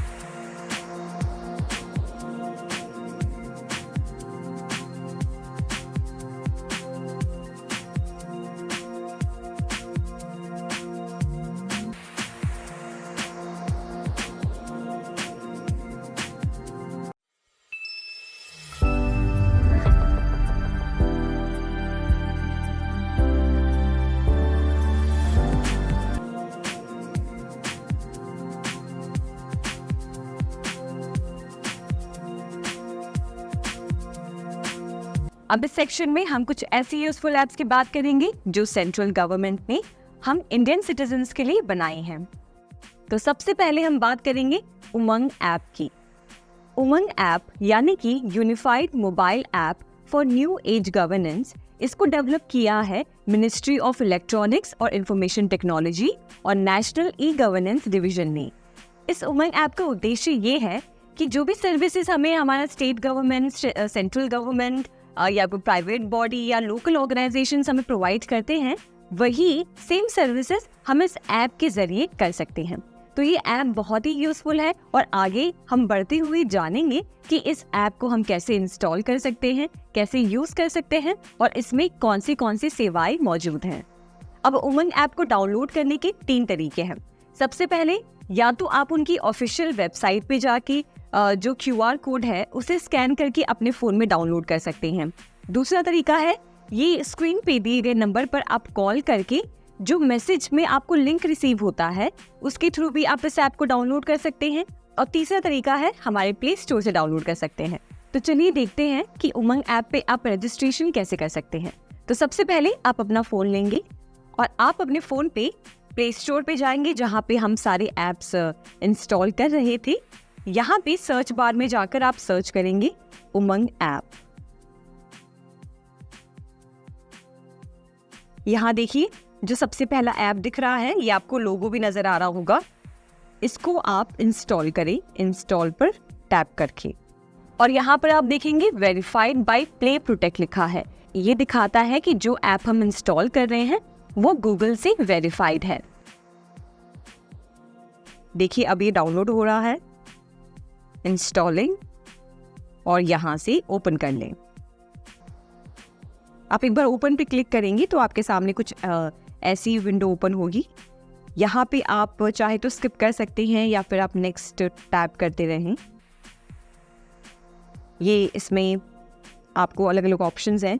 यहाँ पे अगर आपने इससे पहले इस ऐप में लॉगिन किया है यानी कि रजिस्टर किया है तो आप डायरेक्टली लॉगिन कर सकते हैं। अगर आप पहली बार यूज़र हैं यानी कि मेरी तरह आप पहली बार इस ऐप को अपने फ़ोन में इंस्टॉल कर रहे हैं तो सबसे पहले आपको रजिस्टर करना होगा। तो हम यहाँ पे क्लिक करेंगे new on Umang register here. तो रजिस्टर हियर पे आप क्लिक करें। उसके बाद अपना मोबाइल नंबर यहाँ पे डालें। उसके बाद I agree to the terms and conditions of the licence agreement, इस पे आप क्लिक करें और राइट क्लिक करें और रजिस्टर पे टैप करें। अब मैंने उमंग ऐप में रजिस्ट्रेशन कर लिया है, अब बारी है लॉगिन करने की। तो मैं यहाँ पे मोबाइल नंबर फीड करूँगी। अगर आपको आपका एम पिन याद है तो आप एम पिन से लॉगिन कर सकते हैं या तो फिर आप OTP से भी लॉगिन कर सकते हैं। तो मैं यहाँ पे लॉगिन विथ OTP पर क्लिक करूँगी। OTP जनरली क्या है? वन टाइम पासवर्ड, यानी कि जब आप OTP से लॉगिन करते हैं तो आपके फ़ोन पर टेक्स्ट मैसेज में एक कोड रिसीव होता है। वो कोड जब आप यहाँ पे डालेंगे तो आपका लॉगिन हो जाएगा। एक बार आपने अपना मोबाइल नंबर डाल लिया है, उसके बाद आप क्लिक करें सेंड OTP पे, यहाँ पे अलाउ कर दें और उसके बाद आपके मोबाइल नंबर पे जो OTP आया है वो आपको यहाँ पे एंटर करना है। एक बार आप ये कोड एंटर कर लें, उसके बाद वेरीफाई पे टैप करें और यहाँ पे देखिए लॉगिन सक्सेसफुल बता रहा है। अब यहाँ से आप चाहें तो अपना नया एम पिन जनरेट कर सकते हैं। मैं यहाँ पे एक 6 डिजिट का एम पिन यहाँ पे जनरेट कर रही हूँ, तो आप भी इस तरीके से कर सकते हैं।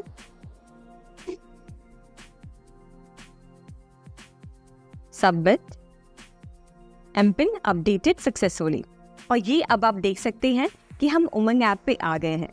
यहाँ पे आप चेक करेंगे तो काफ़ी सारी सर्विसेज आपको ये ऐप प्रोवाइड करता है। जैसे अगर आप ऑल सर्विसेज पे क्लिक करेंगे इस वाले बटन पे, तो यहाँ पे देखिए आजीविका, एप्पल सरकार, आभा, academic bank of credits, agriculture department, ये सब अलग अलग जो सर्विसेज ये ऐप आपको प्रोवाइड करता है वो यहाँ पे मेंशन्ड है। उसके बाद यहाँ पे डिजी लॉकर पे देखेंगे तो ये सारी आधार कार्ड की services, driving licence, registration of vehicles और ये बाकी डॉक्यूमेंट्स के यहाँ पे सर्विसेज प्रोवाइडेड हैं।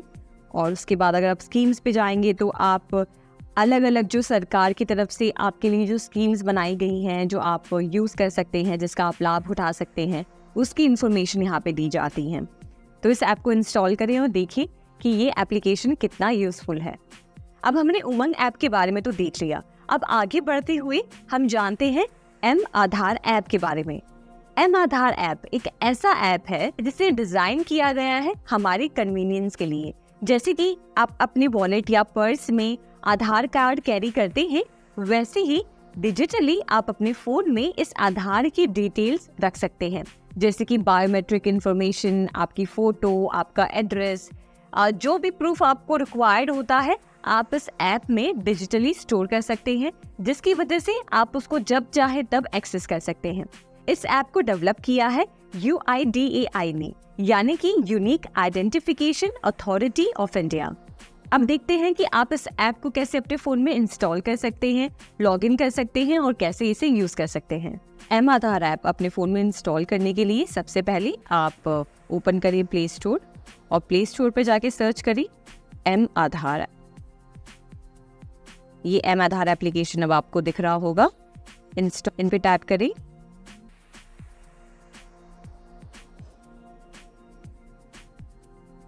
और जैसे ही ये एप्लीकेशन आपके फ़ोन में इंस्टॉल हो जाएगा, आप ओपन पे टैप करके इस एप्लीकेशन को ओपन कर सकते हैं।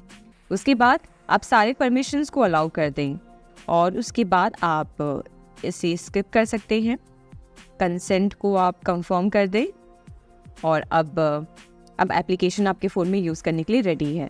आपको सबसे पहले जाके अपना मोबाइल नंबर एंटर करना होगा, तो अपना मोबाइल नंबर एंटर करें। उसके बाद आपके फ़ोन पर एक OTP रिसीव होगा, आपको वो OTP यहाँ पे डालना है। जैसे ही आप OTP सबमिट करते हैं, ये एप्लीकेशन आपके फ़ोन में अब ओपन हो जाएगा। तो सबसे पहले आपको जाके अपना आधार कार्ड यहाँ पे रजिस्टर कराना होगा। आप देखिए यहाँ पे रजिस्टर माय आधार पे आप क्लिक करेंगे तो यहाँ पे आपको कहा जाएगा कि आप एक 4 डिजिट पासवर्ड सेट करें। तो 4 डिजिट पासवर्ड आप यहाँ पे डालें। उसके बाद आप पासवर्ड को कंफर्म करें और जैसे ही आप पासवर्ड कंफर्म करते हैं यहाँ पे देखिए आधार नंबर एंटर करना है आपको। यहाँ पर जो सिक्योरिटी कैप्चा है वो यहाँ पे आपको एंटर करना है और उसके बाद एक OTP आपको रिक्वेस्ट करनी है जो आप यहाँ पे डालेंगे। तो इस तरीके से आप अपने आधार कार्ड को इस एप्लीकेशन के थ्रू वेरीफाई कर पाएंगे और फिर जैसे ही आप ये स्टेप फॉलो करेंगे वैसे ही आप आधार कार्ड से रिलेटेड सारे सर्विसेज यूज़ कर सकते हैं। अब तक हमने देखा उमंग ऐप के बारे में, हमने देखा एम आधार के बारे में। अब हम देखते हैं डिजी लॉकर ऐप के बारे में। डिजी लॉकर ऐप शायद आप यूज़ भी करते होंगे। ये एक ऐसा एप्लीकेशन है जहाँ पर आप सारे अपने डॉक्यूमेंट्स स्टोर कर सकते हैं, वो भी बहुत ही सिक्योर तरीके से। यानी कि अगर हम बात करें आपके आधार कार्ड की, पैन कार्ड की, वोटर आईडी की, या फिर पासपोर्ट की, या फिर ड्राइविंग लाइसेंस, आपके मार्कशीट्स, आपके बर्थ सर्टिफिकेट्स, सब कुछ आप डिजी लॉकर ऐप में सेव कर सकते हैं, स्टोर कर सकते हैं। अब एक बात समझिए कि आप सोच रहे होंगे कि फिर डिजी लॉकर ऐप इस्तेमाल करने का क्या मतलब है, हम कोई और एप्लीकेशन भी यूज़ कर सकते हैं, हम सिर्फ डिजी लॉकर ऐप ही क्यों यूज़ करें। तो डिजी लॉकर ऐप की ये खासियत है कि ये सरकार से अप्रूव्ड है। यानी कि ये ऐप को इस तरीके से बनाया है कि आप इसमें जो भी डॉक्यूमेंट्स स्टोर करते हैं वो कोई भी मिसयूज नहीं कर सकता, और प्लस वो एप्लीकेशन में जो भी डॉक्यूमेंट्स स्टोर होते हैं वो बहुत ही सेफ और सिक्योर्ड होते हैं। वही बात करें कोई और एप्लीकेशन की, मान लीजिए अगर आपने कोई रैंडम एप्लीकेशन पे अपने सारे ये सब डॉक्यूमेंट्स स्टोर कर रखे हैं तो इस चीज़ का कोई प्रूफ नहीं है कि आपकी उस डॉक्यूमेंट्स का कोई मिसयूज ना कर पाए। हो सकता है कि उस ऐप के थ्रू कुछ डॉक्यूमेंट्स आपके मिसयूज हो जाए या फिर आपके इम्पॉर्टेंट डिटेल्स कहीं शेयर हो जाए। तो अगर आप चाहते हैं कि आप अपने सारे डॉक्यूमेंट्स एक ऐसी जगह स्टोर करें जहां वो एकदम सेफ और सिक्योर हो और आपको कोई टेंशन लेने की ज़रूरत ना हो, तो वहाँ पे ये डिजी लॉकर ऐप सबसे बेस्ट ऑप्शन है। और इसकी एक और खासियत है कि आपको अपने वॉलेट या पर्स में हमेशा अपने इन सारे डॉक्यूमेंट्स को हर जगह कैरी करने की ज़रूरत नहीं है। समझिए आपको किसी को ड्राइविंग लाइसेंस दिखाना है या फिर आपका बर्थ सर्टिफिकेट या फिर वोटर आईडी, कुछ भी, तो आपको बार बार अपने वॉलेट निकालने की ज़रूरत नहीं है, वॉलेट में से इन डॉक्यूमेंट्स को निकालने की ज़रूरत नहीं है। आप बस डिजी लॉकर ऐप में जाके लॉगिन कर सकते हैं और आपके सामने ये सारे डॉक्यूमेंट्स प्रेजेंट हो जाएंगे। तो ये एक बहुत ही सेफ और सिक्योर ऑप्शन है आपके सारे डॉक्यूमेंट्स को एक जगह डिजिटली फोन में स्टोर करने का। इसकी वजह से आपको जो कन्वीनियंस मिलती है कि आप कहीं पे भी अपने डॉक्यूमेंट्स यूज़ कर पाए, और जो सबसे सेफ और सिक्योर तरीका है वो इस ऐप के ज़रिए आपको मिलता है। तो अब हम देखते हैं कि आप अपने फ़ोन में डिजी लॉकर ऐप कैसे इंस्टॉल कर सकते हैं और कैसे यूज़ कर सकते हैं। तो हम आएंगे हमारे प्ले स्टोर की तरफ। यहाँ पे हम सर्च करेंगे डिजी लॉकर। यहाँ पे डिजी लॉकर आप टाइप करें। उसके बाद देखिए ये जो पहला ऑप्शन आ गया है आपके सामने, आपको इस पर क्लिक करना है। तो यहाँ पे हम इंस्टॉल पे क्लिक करेंगे। देखिए ये एप्लीकेशन अब आपके फ़ोन में इंस्टॉल हो रहा है और जैसे ही इंस्टॉल हो जाएगा आपको इसको ओपन करना है।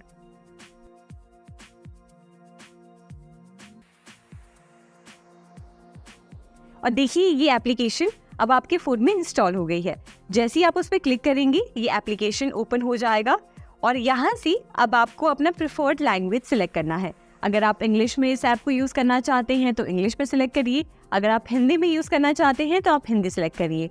हम अगर सिलेक्ट करें हिंदी तो हिंदी पे सिलेक्ट करके हम हिंदी में जारी रखें पर क्लिक करेंगे। उसके बाद आप चाहें तो यहाँ से स्किप कर सकते हैं ये सारे इन्फॉर्मेशन, या फिर आप आगे बढ़े पे क्लिक कर सकते हैं।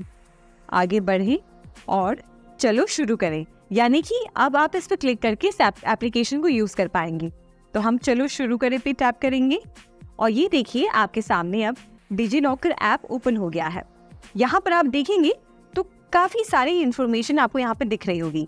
सबसे पहले देखिए नीचे यहाँ पे लिखा है दस्तावेज जिनकी आपको आवश्यकता हो सकती है। यानी कि आपका Aadhaar card, PAN record, covid vaccine certificate, class marksheet और 12वीं कक्षा की certificate, driving licence, ration card, फिर यहाँ पे देखिए वाहनों का पंजीकरण, फिर आय प्रमाण पत्र, और यहाँ पे आप देखेंगे तो बाकी श्रेणियाँ भी यहाँ पे मौजूद हैं, जैसे केंद्र सरकार, उद्योग एवं प्राइवेट सेक्टर, शिक्षा, और ये उन मतलब ये जो सेक्टर्स की डिटेल्स है वो भी आपको यहाँ पे मिलेंगी। तो आप यहाँ पे समझिए, आप अपना आधार कार्ड इसमें जो है रजिस्टर करना चाहते हैं, स्टोर करना चाहते हैं, तो आप आधार कार्ड पे क्लिक कर सकते हैं। और उसके बाद देखिए यहाँ पे लिखा हुआ आ रहा है भारतीय विशिष्ट पहचान प्राधिकरण, इस पे आप शुरू करें और फिर इस पे आप या तो अकाउंट बना सकते हैं या तो साइन इन कर सकते हैं। तो अगर आप ये एप्लीकेशन पहली बार यूज़ कर रहे हैं तो आप अकाउंट बनाए पर क्लिक करेंगे, और अगर आप पहले से इस एप्लीकेशन को यूज़ कर रहे थे तो आप साइन इन पे क्लिक करेंगे। हम पहली बार ये एप्लीकेशन को यूज़ कर रहे हैं तो हम क्लिक करेंगे अकाउंट बनाएं। तो आसान और सुरक्षित है खाता बनाना। यहाँ पे आपको अपनी सारी डिटेल एंटर करनी होगी, यानी कि आपको आपका पूरा नाम और जन्म की तारीख, दिनांक, महीना, वर्ष, उसके बाद पुरुष, महिला या अन्य कैटेगरी में सिलेक्ट करें, उसके बाद मोबाइल नंबर एंटर करें, ईमेल आईडी आपकी एंटर करें और 6 अंकों का सुरक्षा पिन सेट करें। यानी कि आप ये एप्लीकेशन पहली बार यूज़ कर रहे हैं, ये अकाउंट पहली बार बना रहे हैं, तो आपको एक पिन यानी कि पासवर्ड यहाँ पे सेट करना होगा, जिससे कि जब भी आप इस एप्लीकेशन को ओपन करेंगे तो आप वो पासवर्ड एंटर करके इस एप्लीकेशन को यूज़ कर सकें। तो मैं पहले ये सारी डिटेल्स एंटर कर लेती हूँ और उसके बाद हम शुरू करते हैं इस ऐप के साथ।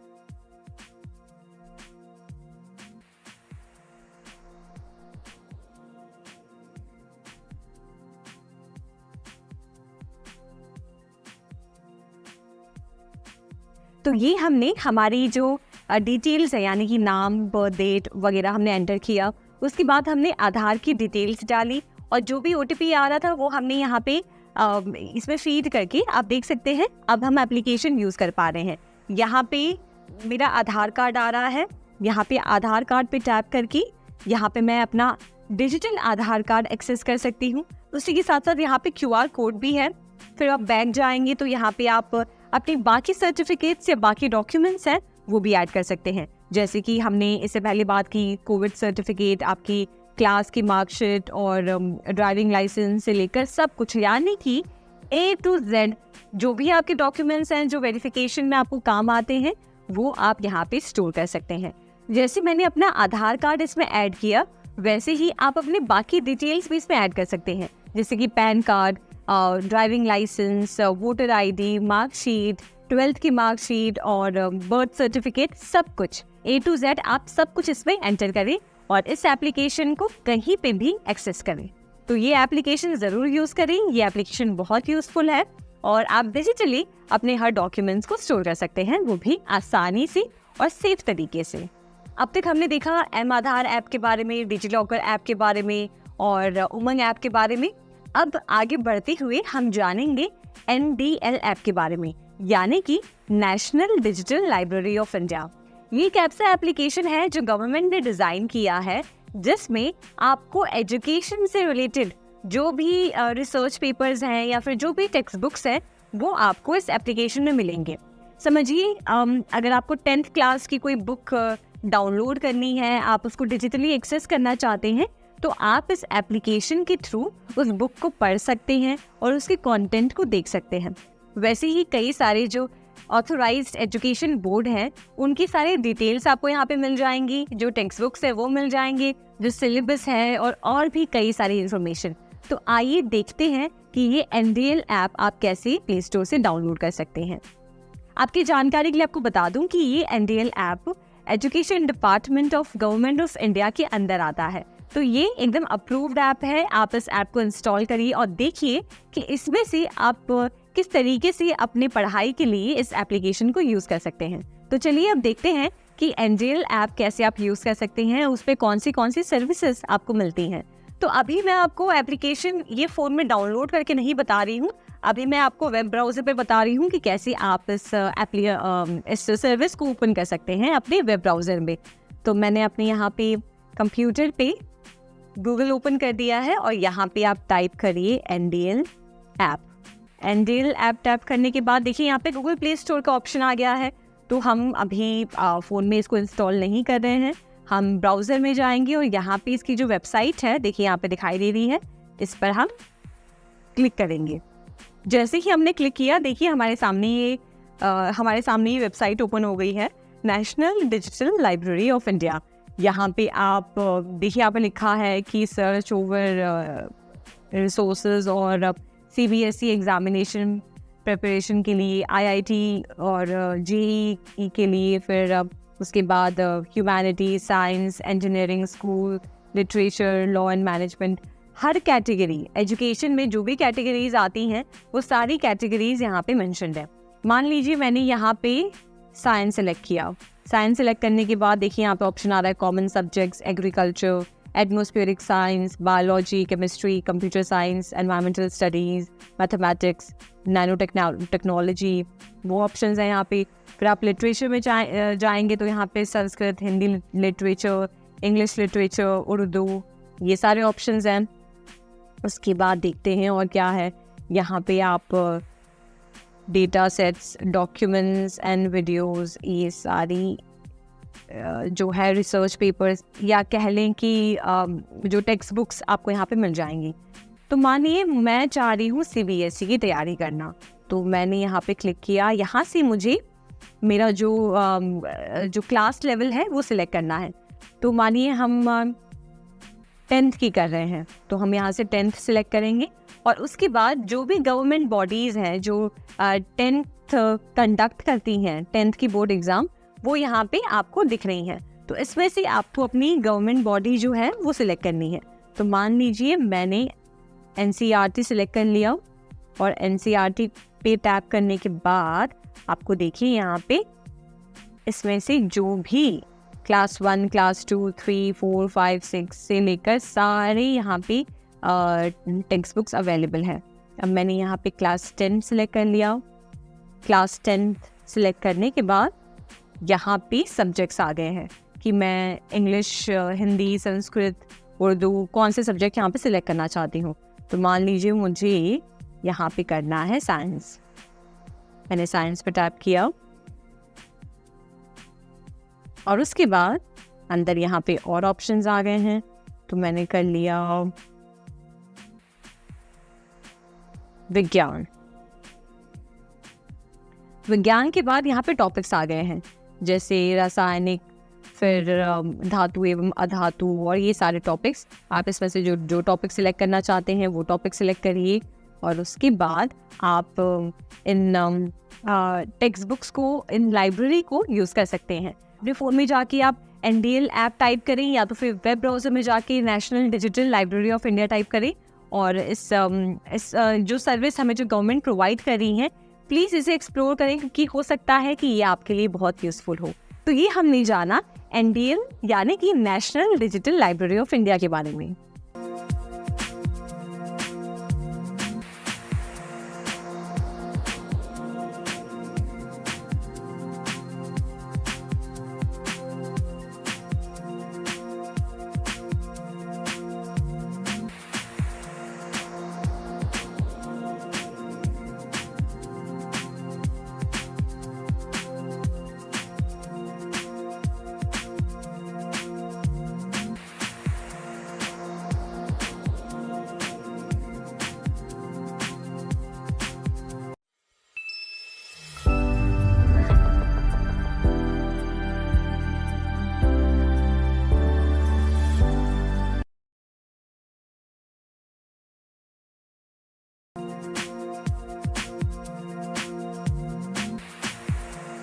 अब तक हमने बात की उमंग ऐप की और भी ऐसे एप्लीकेशंस जो आपके लिए बहुत ज़्यादा यूज़फुल होंगे अपने डॉक्यूमेंट्स स्टोर करने के लिए और गवर्नमेंट के द्वारा जो और सर्विसेज प्रोवाइड की जा रही हैं उसको एक्सेस करने के लिए।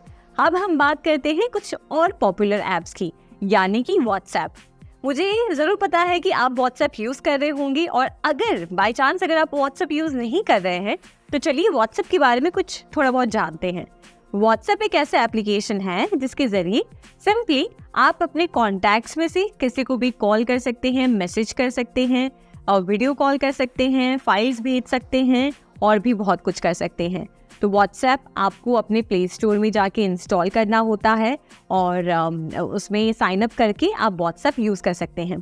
तो चलिए हम देखते हैं कि प्ले स्टोर पे जाके आप व्हाट्सएप कैसे इंस्टॉल कर सकते हैं। तो हम प्ले स्टोर पे जाके व्हाट्सएप टाइप करेंगे। व्हाट्सएप सर्च करने पे देखिए व्हाट्सएप मैसेंजर आपके सामने आ गया है ऑप्शन। आपको यहाँ से इसे क्लिक करके इंस्टॉल करना है। यहाँ पर हमने क्लिक किया और देखिए ये इंस्टॉल हो रहा है।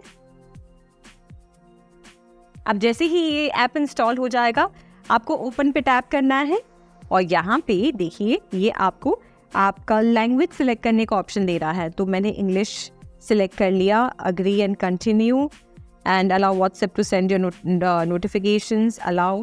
और यहाँ पे आपको अपना मोबाइल नंबर ऐड करना है। तो यहाँ पे मैंने कंट्री कोड ऐड कर दिया और उसके बाद हम मोबाइल नंबर ऐड करेंगे।